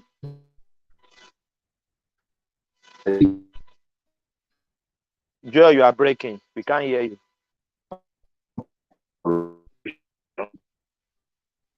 Ovie, can you hear me? Yeah, I did. Yeah, sorry. And now Joel, we can't hear Joel. Okay. They hear me now. Yes, I will hear you now. Yeah. So go ahead, Thomas. Yes, I said they told us that Buhari will drop dead. He will not finish the 8 years. I said, did you see the picture of Buhari recently? Yes, I did. And this is the issue. This is the issue. At what cost? At what cost did he come to Nigeria? That is the problem, Thomas. The problem is not that he survived it. Joel, you are a medical person, and you know reality. Somebody can be sick and they will not die, and else somebody can drop dead. You know that. But one thing I know about people that are sick, but they're still surviving, is that they visit the hospital a lot, and that is what Buhari is doing. Good, Buhari is doing that in his absence. In fact, remember when Buhari became president, he traveled to London and was there for over a month. And what was happening? He was maybe 2 months or 2 months thereabout. 2 months thereabout. We had no president. At what cost? We don't have that time to speculate for anybody. If you are sick, no problem. We are not laughing at you that you're sick. But when you are sick, you guys are laughing at Tinubu now. You say? I say you guys are laughing at Tinubu now. I cannot laugh at anybody that is sick. It is stupid. But I can critique someone that is sick but still want to go for public office. That are two different things. Joel, you are very smart. You are very smart. No. It has nothing to do with smartness here. This is just basic. It's just basic. If I am sick, I take care of people that are sick. If they are sick, there are things that they can still do. They can still go out to the courtyard. They can still maybe even drive their car. But they cannot sit in it on a table to have a discussion with you for over 1, 2, 3 hours. That is the point. Whoever that is going to come into Joel, Okay, Joel, let's go ahead, let's brother. let's move on to another topic and see. Let's move on. Yeah. Thomas. Yes. Nnamdi Kanu legal team asking for. Are we talking about that? Asking for. No. Yeah. Asking for political way out. Do you think the man don't surrender? Ovie, I said it sometimes ago, maybe last week, that they will be planning to release Nnamdi Kanu very soon, and they have the purpose of doing that. I think everybody know what the purpose is, and for what is that? Yes, they want to use that as a bait to counter the obedience. In my opinion, that is what I've been thinking lately, and I even mentioned it last week, that they will release him. They will release him, then he will start the Biafra. And if you start the Biafra narrative, that is what Nigeria is going to capitalize on to against the obedience movement. In my opinion, that is what I think. I could remember, if one man is here, one man will say I said the same thing. So it's released. I don't have problem releasing Nnamdi Kanu. So you think if there is Nnamdi Kanu, obey followership go reduce? Why not? Some people that still think that But Nnamdi Kanu is not contesting now. Nnamdi Kanu is not contesting, but the person from his own region is contesting, isn't it? Mm-hmm. Yes. If you don't know how Biafran something is on the heart of Nigerians, that some of people they don't want to hear at all. Did you hear? No, do you remember one guy? Do you remember one guy called Madi? They don't already collect PVC. Yes. Nnamdi Kanu go tell them they no vote now. You know, go tell them they no vote. Nnamdi Kanu go even say me they go vote. And I think Nnamdi Kanu will say go and vote for Obi. Are you sure? Thomas, I think so. Thomas, Nnamdi Kanu does not have Nnamdi Kanu. See, I don't know. We are the ones giving this guy too much in the southeast.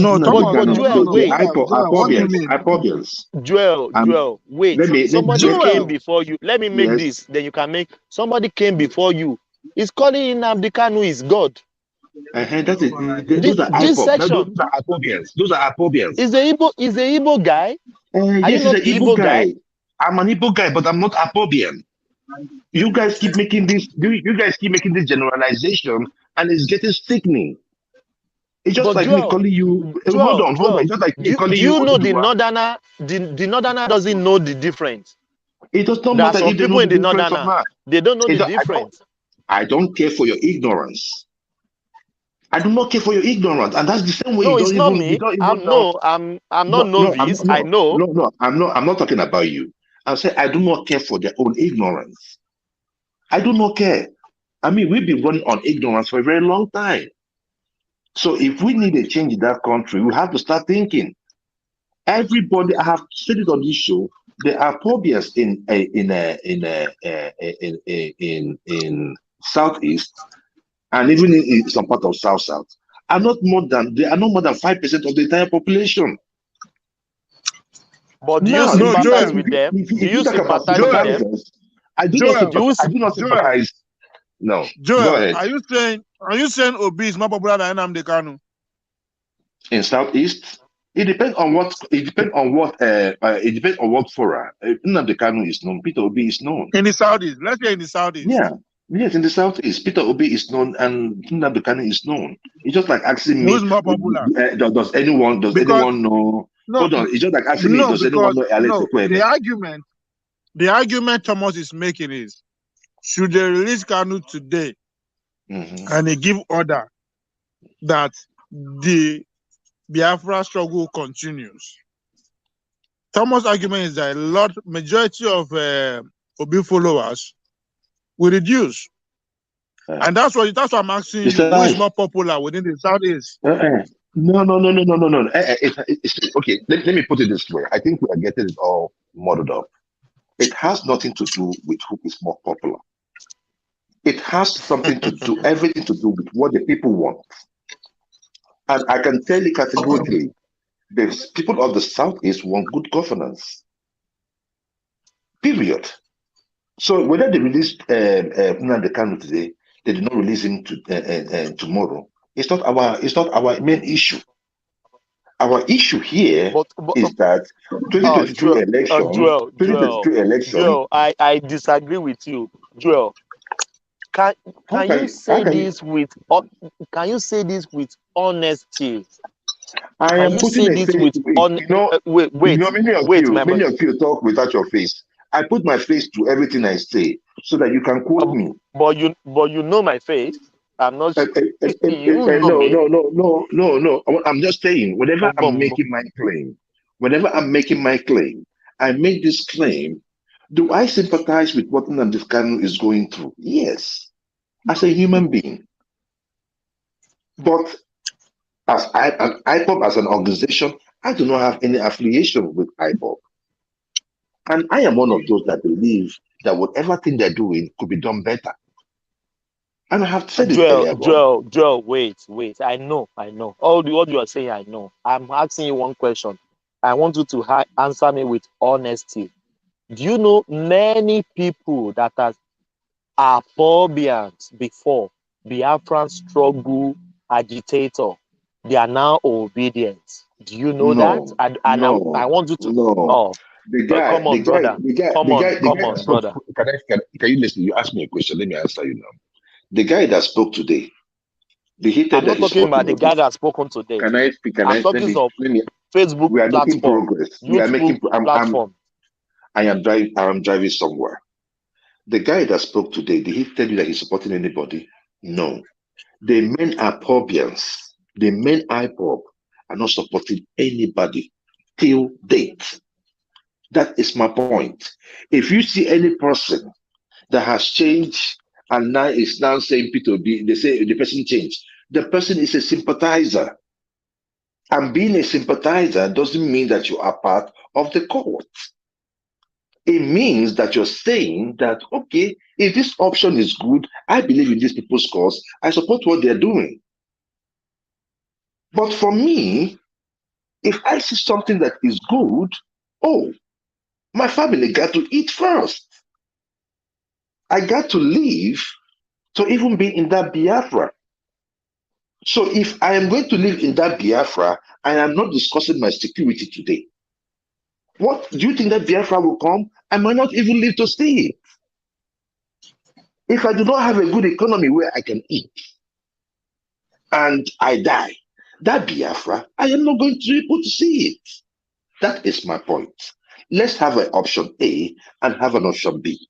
The option B would be stay within the space, contribute to the economy of Nigeria as we are doing, participate in the electoral process. The inability of the people of the Southeast to come out in the past was those rhetorics being thrown around there. Oh, this North cannot vote someone from the Southeast. And the mundane politicians from the Southeast believed it hook, line, sinker. It was only Obi that said, if you see me and what I have done, vote for me. People started tagging him Biafra, IPOB, they have tagged him everything. He has withered through that storm. So that is my point, Thomas. I don't want to take too much time, but I want to tell you that there are sympathizers in Southeast, and those people want to make sure that things work. Because of time, let's Thomas round up. Then I'll move to Saki Father. Oh yes. Ovie, thank you for your time today. Yeah. To me, I don't have problem releasing Nnamdi Kanu. I don't have any problem. But the question I normally ask every time, after releasing him, what is the next thing? Is he going to give up Biafra, or he will continue with what he's doing now and which he believes in? That's the question I'll be asking. Are they releasing him conditionally or unconditional? So that is the question should be asking. So I don't have any problem releasing him. I don't have any problem. As Joel have said, Nigerian government should have just ignored him. They don't even need to go and kidnap him from Kenya. They should just leave him. He should be doing his thing. So far, he's not doing it in Nigerian shores. They should just let him be. They are the one promoting him more better. And I can't fault him. He believes in what he believes in. I can't fault him.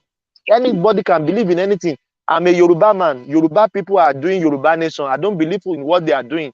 But they have their right. They have the right to do what they are doing. Even I'm a Yoruba man, I don't believe in what they are doing. I count it as nonsense to me because it's not realistic. It's not realistic to me as a Yoruba man. That is my submission of the day. Thank you so much. Bless you, man. God bless you. Wait, God bless Joel. you, Is Joel still there? Yes. Oh, sorry, I'm not saying I won't jump you. You don't have to talk, Seth. No, let me just round up. Hey, Miss K. What up? Oh yeah, choose one topic to talk about. I know just give me the talking point. I'll make it as brief so that other people will you take their turns. Yeah, I mean, you've already touched more on Nnamdi Kanu, at least obviously make your stand. But what would you say is still going on for the Obu movement? Consider what we saw last 3 days ago during the independence. I was expecting you to talk on that. Something positive. No, I'm here to moderate. Okay, I'm not here to take sides. I'm putting it for you. I also know you're a Pumkoso fan. So, hey, brother. I know Ovie the way Ovie is just catching cruise and form in this political season. Ovie, I know he likes doing things. If you are on the right side, Ovie will want to be on the left side. Okay. If you're on the left side, you always want to be on the right side. Just to make conversation. I've watched him in different platforms, So whenever argument is going on a particular direction, he wants to tow the opposite direction, just to make sure that conversations are actually going on. So this thing is telling you.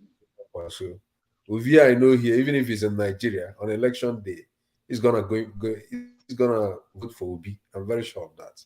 So he's just saying just to be different. You're there. You are wasting my time now talking about that. There's no time. I guess. Go ahead. I have something that worries me so much, and it is a pattern that appears to be existing in Lagos since after Saturday's event. Come. Is this your father?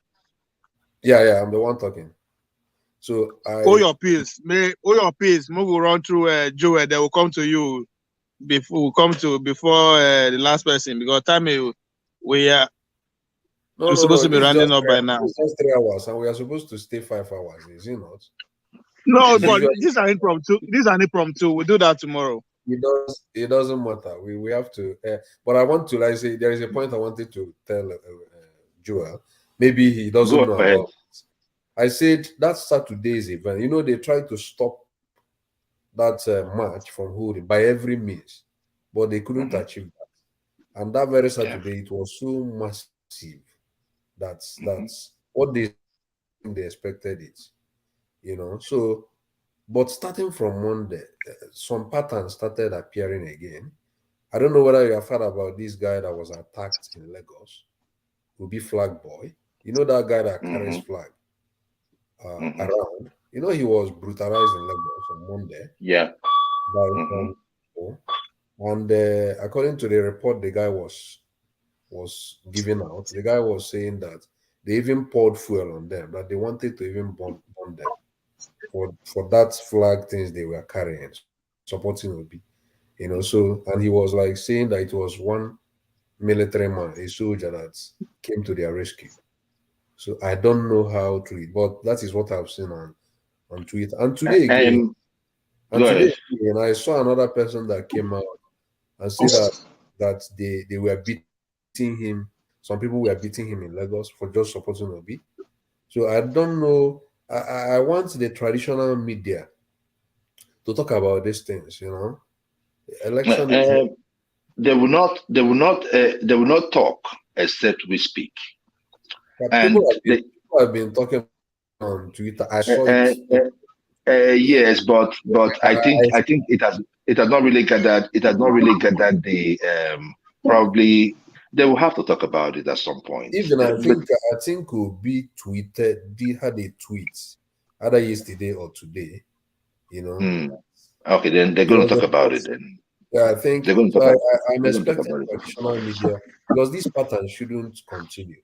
You can't be beating people for supporting a candidate. I think it was Kulata. that asked me a question one time and was asking me about the beef the Igbos have with Tinubu. And that day I was, trying to make him understand that there wasn't any. But I now recall, because somebody now sent me a text message and was telling me how thugs, attacked them when they were voting. This same MC Olomo boys, right? Yeah. And it was all in the media. I think it was in the 2015. They came purposely to those areas where they know that the Southeast people were living to cut away their the voting boxes. But for goodness sake, this is barbarism. I think they signed this peace accord last week. No, they signed it in 2019. They signed it in 2015 as well. But nobody is following that. I mean, look, the streets. I expect the traditional media to talk about these things because the guy went to hospital that very day. He was actually tweeting from hospital that very day. I mean, this will be flat boy. And funny enough, I don't think that guy is even an Igbo guy. He's supporting P2B. He's carrying the flag. You should know this guy I'm talking about. He always I know. I saw a glimpse of it on Twitter yesterday. But this is my thing. This is my thing, and it is what it is. The thing there is that you see, when they say when you support injustice, that you have actually subjected yourself to injustice. These are the issues we're talking about. If we are going to have peace, if we're going to have justice, if we're going to have rule of law, let it be for all. Because what normally happens is that whenever you support any issue that has to do with injustice, somehow, some way, it finds a way of coming back to you. If you support a president oppressing a certain group, that president, don't think that president is already an oppressor. He's not doing that because he hates that group. He's doing that because he loves oppressing people. And when it's time for you to get what is due to you, he's going to oppress you as well. So that guy might not be evil. Gentlemen, this is not a go-to school discussion. I'm running out of time. Man, Obi, you just have to give us a time. You have to tell us when are you closing your shop? If you're closing at 3 hours, you let us know. We can just shut it down now. I mean, I know you have 20 hours. In 20 minutes time. Okay. Let me just brush this and give it to 30 minutes. 30 minutes. Okay, but I mean, okay, Saki father. I mean, I know I have talked enough. This is 3 hours. No, because the section we didn't really plan it. Actually, you say it's a last minute thing, so that's why. So by tomorrow, we should be able to go full all out tomorrow. Get back. It's okay, but there's no problem. But what I'm just trying to say is that when it comes to the issue of how a nation should be governed, Nigeria is not an example. And we have to start looking at it that way. We talked about the Joke Silva. I do not have a problem with whoever she is supporting. And I can also see reasons why the fans are angry with her. The same way they were angry at Zakoji for supporting Tinubu and the other guy, the Jack guy, and all that. So these things happens in election season. People will take sides. You know, Davido is not saying anything much because Davido looks like he's supporting an article, but the huge base of Davido are the youth. So if he supports Atiku, you don't know what is going to happen to him too. I mean, it's not that it's going to happen; it's going to be so significant. But at the same time, he's going to like have that kind of people, you know, talking back at him and all that. Whatever political stand Davido has, it's not my business. At the end of the day, I'm still going to listen to his music.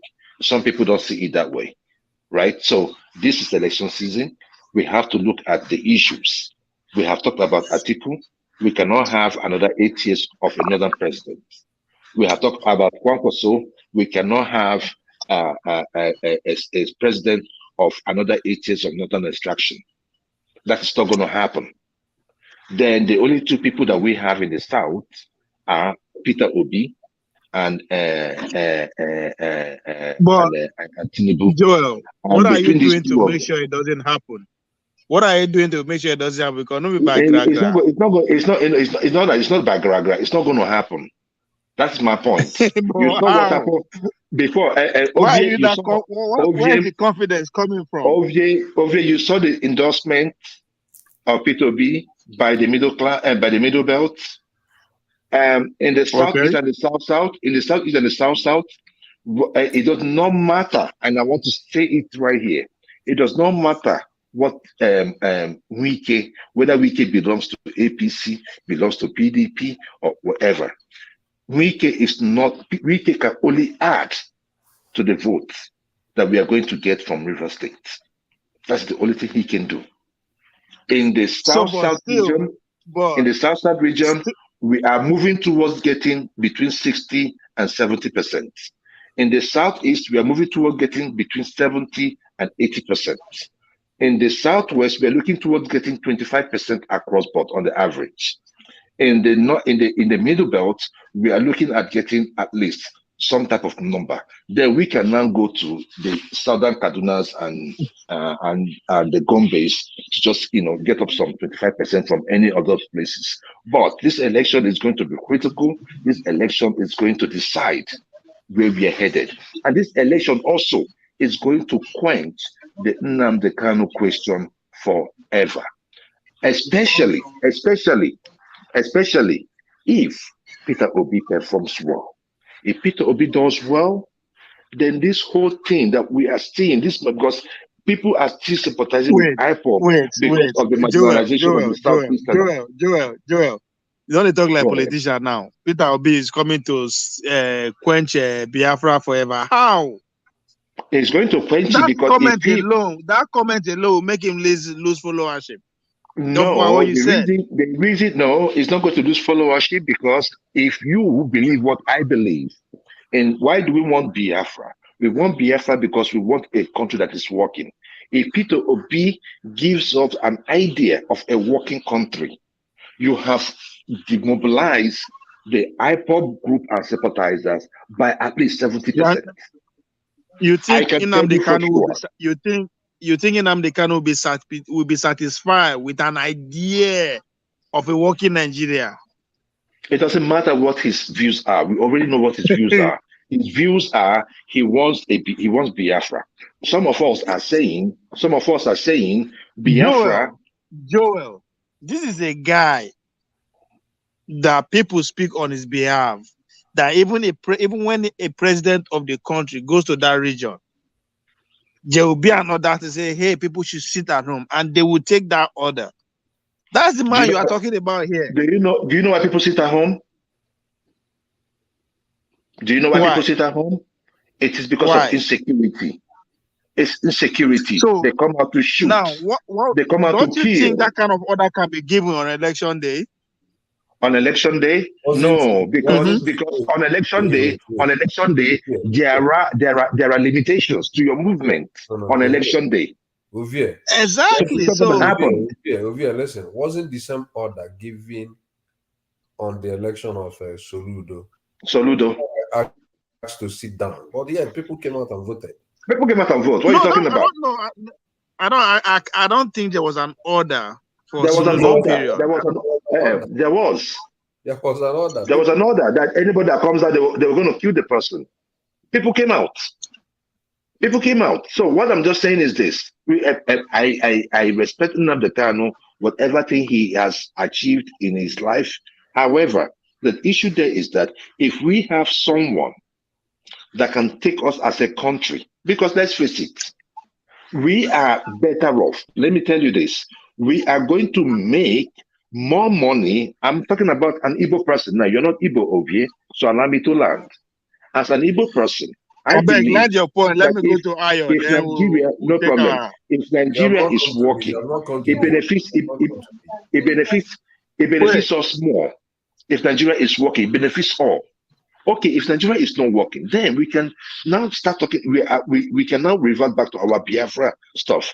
But if Nigeria can work, it benefits all. In fact, we are going to be richer being within the Nigerian space. That is my thing. And you also have Igbos that lives in the north, in the middle belt, everywhere. What are you going to tell those people? They should all be killed. So when we want to make those kind of issues that have to do with nationhood, it has to be holistic. Thank you, Ovie, and God bless you in all you do. We see Okay, you tomorrow. have not come to me. I'm the one to I talk. appreciate your time, Joel. Thank you. I'm the one to Ayo, talk. Ovie, I'm who the want one to talk? to talk. I'm the one that is. You don't use Agidi. They discuss with Joel with your time now. This is not how to moderate. I don't understand you. What do you have to talk? Tell me. What you get to talk? Tell me if you know the talking. You are challenge. You have the balls to challenge the moderator. You are challenging the moderator, eh? You want me to kick you out? No, I'm not challenging. I'm not challenging you. Just give me any talking point. You are not respecting the moderator, eh? I'm respecting. Go ahead. Yeah, Just joking. on the issue of Nnamdi Kanu, I'm not. He's a human being. What he's passing through, it's everybody needs to be concerned. What he's passing through for someone to be incarcerated without expeditious judgment for almost 1 year plus now. I think it is not good. They should facilitate the judgment. If you say he committed a crime, then put him to judgment. Be very fast about the judgment. Expedite everything, and then let's see the judgment. But this. Do you see this current government going that route, going the political route?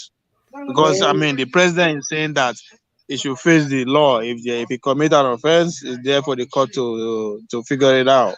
But I remember even the Orahezi make that call too. They actually visited Buhari in Asu Rock and specifically request for that place they should be able to find a political solution to it.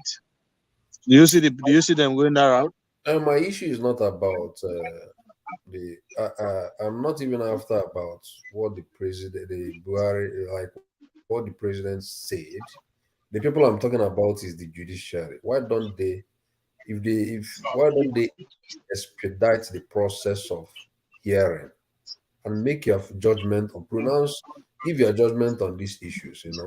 Let's know this kind of adjournment. They will go today, they will adjourn for another time, they will go today. I don't think it speaks well of our judicial process.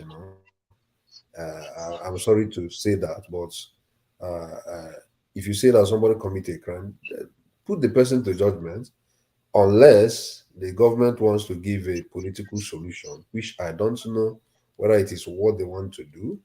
Then on the issue of whether if it's giving political solution, he's going to come out and we start talking against disobedience movement. I don't think he's going to come out. Let me tell you, Ovie, don't like think he doesn't have people. He's a human being. People will still advise him. People will still, even the barristers, I feel, they will still advise him that when you come out, you have to keep some quiet, and allow the political space to go on with what is going on. Do you think you can able? Do you think he has the temperament? The temperament. You have a temperament to actually do that. Let me tell you, Vie. Don't think that Nnamdi Kanu is saying Biafra or nothing else. I will give you an instance. There was a time he was called by all the governors in in the southeast. Remember that time he was talking about Biafra, and the whole thing was so tensed up. He was called on a meeting in Enugu by all the governors of Enugu and of southeast and some other well-meaning, some other prominent people in the southeastern part. He was called on a meeting, and they were asking him, apart from Biafra struggle, is there any other thing that you need that could be done to reduce this, to quench this agitation? He was saying Biafra or nothing. Then somebody asked him, what if we decide to achieve like restructure? That was the question he was asked. Then when he came out, he was giving public, he was like, he granted like a media interview publicly, and he was talking about the outcome of that meeting. So they now asked him, what about the option of restructuring? Like these devolution things. Will it quench this struggle? So now the Canon said, how many things have the government told you and they have done it? Okay, he now said, okay, let them start this process, let them start this restructuring they have even talked about. Then let's take it from there. Which means he is somebody that, if given other options, better options, he will still tone down this agitation. It's not as if he's seeing this agitation as something that is absolute. For him to have made that statement that time. So I believe that if the option of something that work, because what is agitating is more of that the southeasterners are being marginalized. Is this marginalization that brings up these things? So if you now solve the problem of marginalization as perceived by the southeastern people, I don't think he will still be talking much about this Biafran struggle, independence of Biafra. I don't think. That's what I think. You have a point there. You have a point there. For the sake of time, I bet, let me just go to Ayo. And Ayo, are you there? This is your moderation today. I mean, me about one thing now, but as I said, now the time we then allow now the excuse in. All right, no problem. Ayo, are you there? So Ayo no there anyway. Ayo no verse. Maybe we just use 1 minute here round up now. I might consider everybody they go out. Ola, are you there? Yeah, I'm here. Yeah. Yeah, the moderator. All right. Thank you, everyone. Joel. Correct. I think it has been a fruitful day too.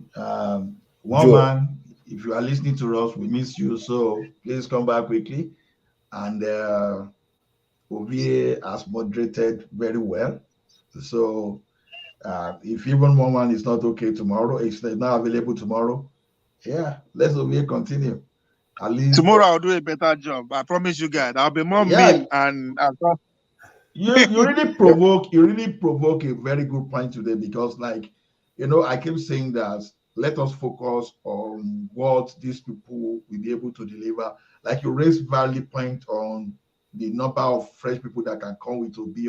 So those are the things that we want to hear, and how we think Obi can govern, can capture National Assembly, can push more people to. So those are the kind of things we want to discuss. So I think it has been so fruitful so far, and we share idea, which I think one way or the other it will still have impact. Some people will even take decision, I believe, because it's what that happened to me in the past, that you listen to people, I will take decision based on what people are saying. So to me, I believe we can even have more idea discussion around the candidate. So I think that's the way to go. But if we keep saying, this one Obi is a thief, Tinubu is a thief, no, we miss some core point of what we are supposed to fight for. So other than that, I just want to appeal to people to be kind to the forum, because sometimes when you are doing a national building, you are building a nation. Sometimes this is how you do the little you are contributing. It may not mean anything to you. It may be like some kind of entertainment, but you're actually contributing. So if people have been engaging the same way they are engaging now for a very long time, honestly, the political class would not have taken us for a ride up to this point.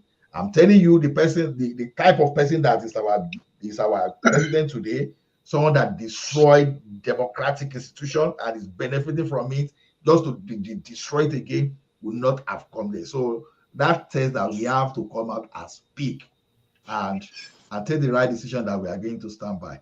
Other than that, please let us just thumb up and let us hear, and let's spread the good message and let people come and contribute more. So thank you, everyone. See you later.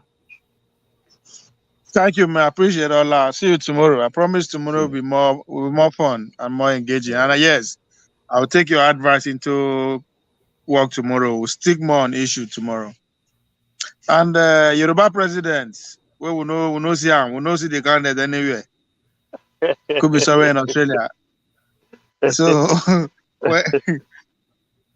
thank you, Ovie.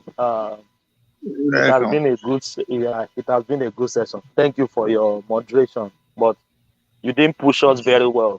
But I know because of the time and the impromptu. So, but one man, thank you so much. We miss you. We hopefully to have you tomorrow. Nigeria, vote your culture and vote your conscience. As for me, I'm voting for a Yoruba man. Thank you so much. May God bless everyone. Thank you. Appreciate you, man. Appreciate it. I better release our president. We need him. He need to come back. Mr. Joel. Yes, my brother.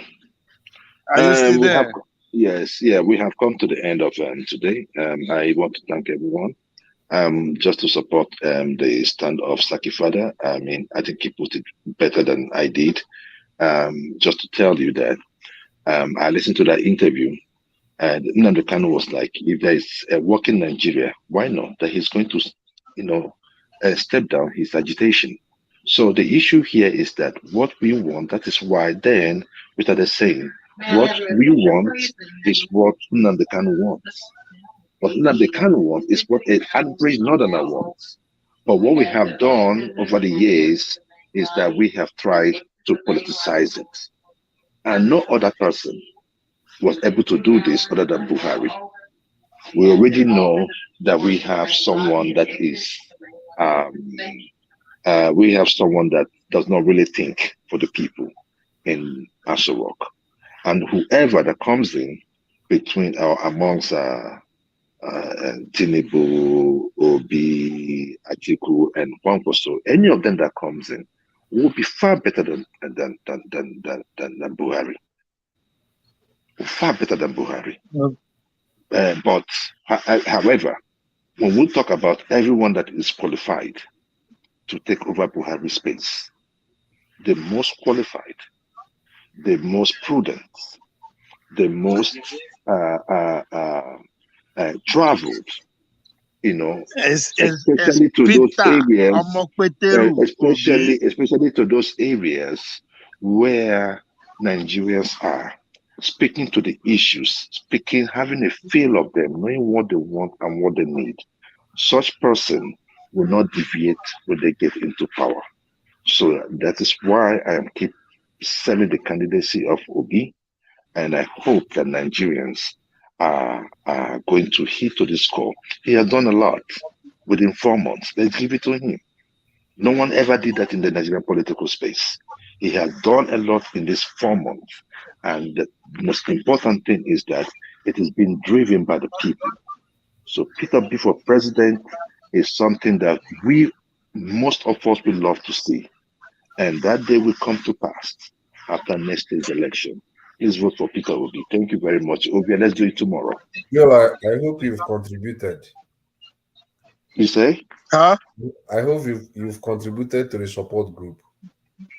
Oh yeah, I have done that. I did my own almost 1 to 2 months ago. Get away, you. Who did that? Thank you, Father. Ovie, thank you. Collect it. Thank you for today. Can you hear me? Yes, yes, yes. Thank you for today, Ovia. It's not easy to moderate, not very easy. I believe that tomorrow you do a more perfect job. I don't know where is one man. Did he travel? Yeah, one man is in America actually. One man is somewhere in the upstate, somewhere around New Jersey, Philadelphia, around there. I think I think he's there for.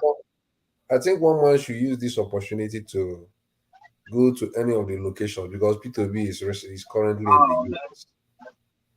P2B is in the Right. US currently. So I think he should use this opportunity to go and meet him and ask him all the questions he has been one wanting to man, ask him, you know. one man no can walk, one man can flex. So I think you should go and tell him all those things and ask him about is it the 250 million naira he has been talking about and all those things. One man, they don't give So, one man a share from that 250. generally, One man is asking for his cut. yeah, generally it has been a very nice session. We'll come here tomorrow again and talk about the issues, the Nigerian political. Yeah, man, I appreciate you guys, man. The Nigerian political Thank space. you guys very much. Yeah. This is just an impromptu. It was during the last hour, so I decided to say yes, man. Let me do it. Okay. What else? If not talking about Nigeria. All right. No so tomorrow we should have a full day, inshallah. And to those to my former colleagues on the comment section, Solomon Peters, Oga them Alexandra Acacia. Those are my former colleagues. I've been promoted. That's so Kokoso go take way too. Them Gerard Gerard Bear. All of them are waiting there. Appreciate your time, man. Time for sticking out with me. I'm laying on the job. I promise to do a better job tomorrow. And one thing I can guarantee you guys is that I'm going to be more annoying tomorrow. On that note, I say good night from One Man One to Mo. He's fine anyway. One man is fine. I think he's on vacation stroke enjoyment. He's a Yoruba man, now. Anywhere for AGD you go find him. So be rest assured that he's going to eat a lot of Owambe, and we will see him soon. But I'll be back here tomorrow, and hopefully we'll have a better day than today. On that note, as a good night, everyone.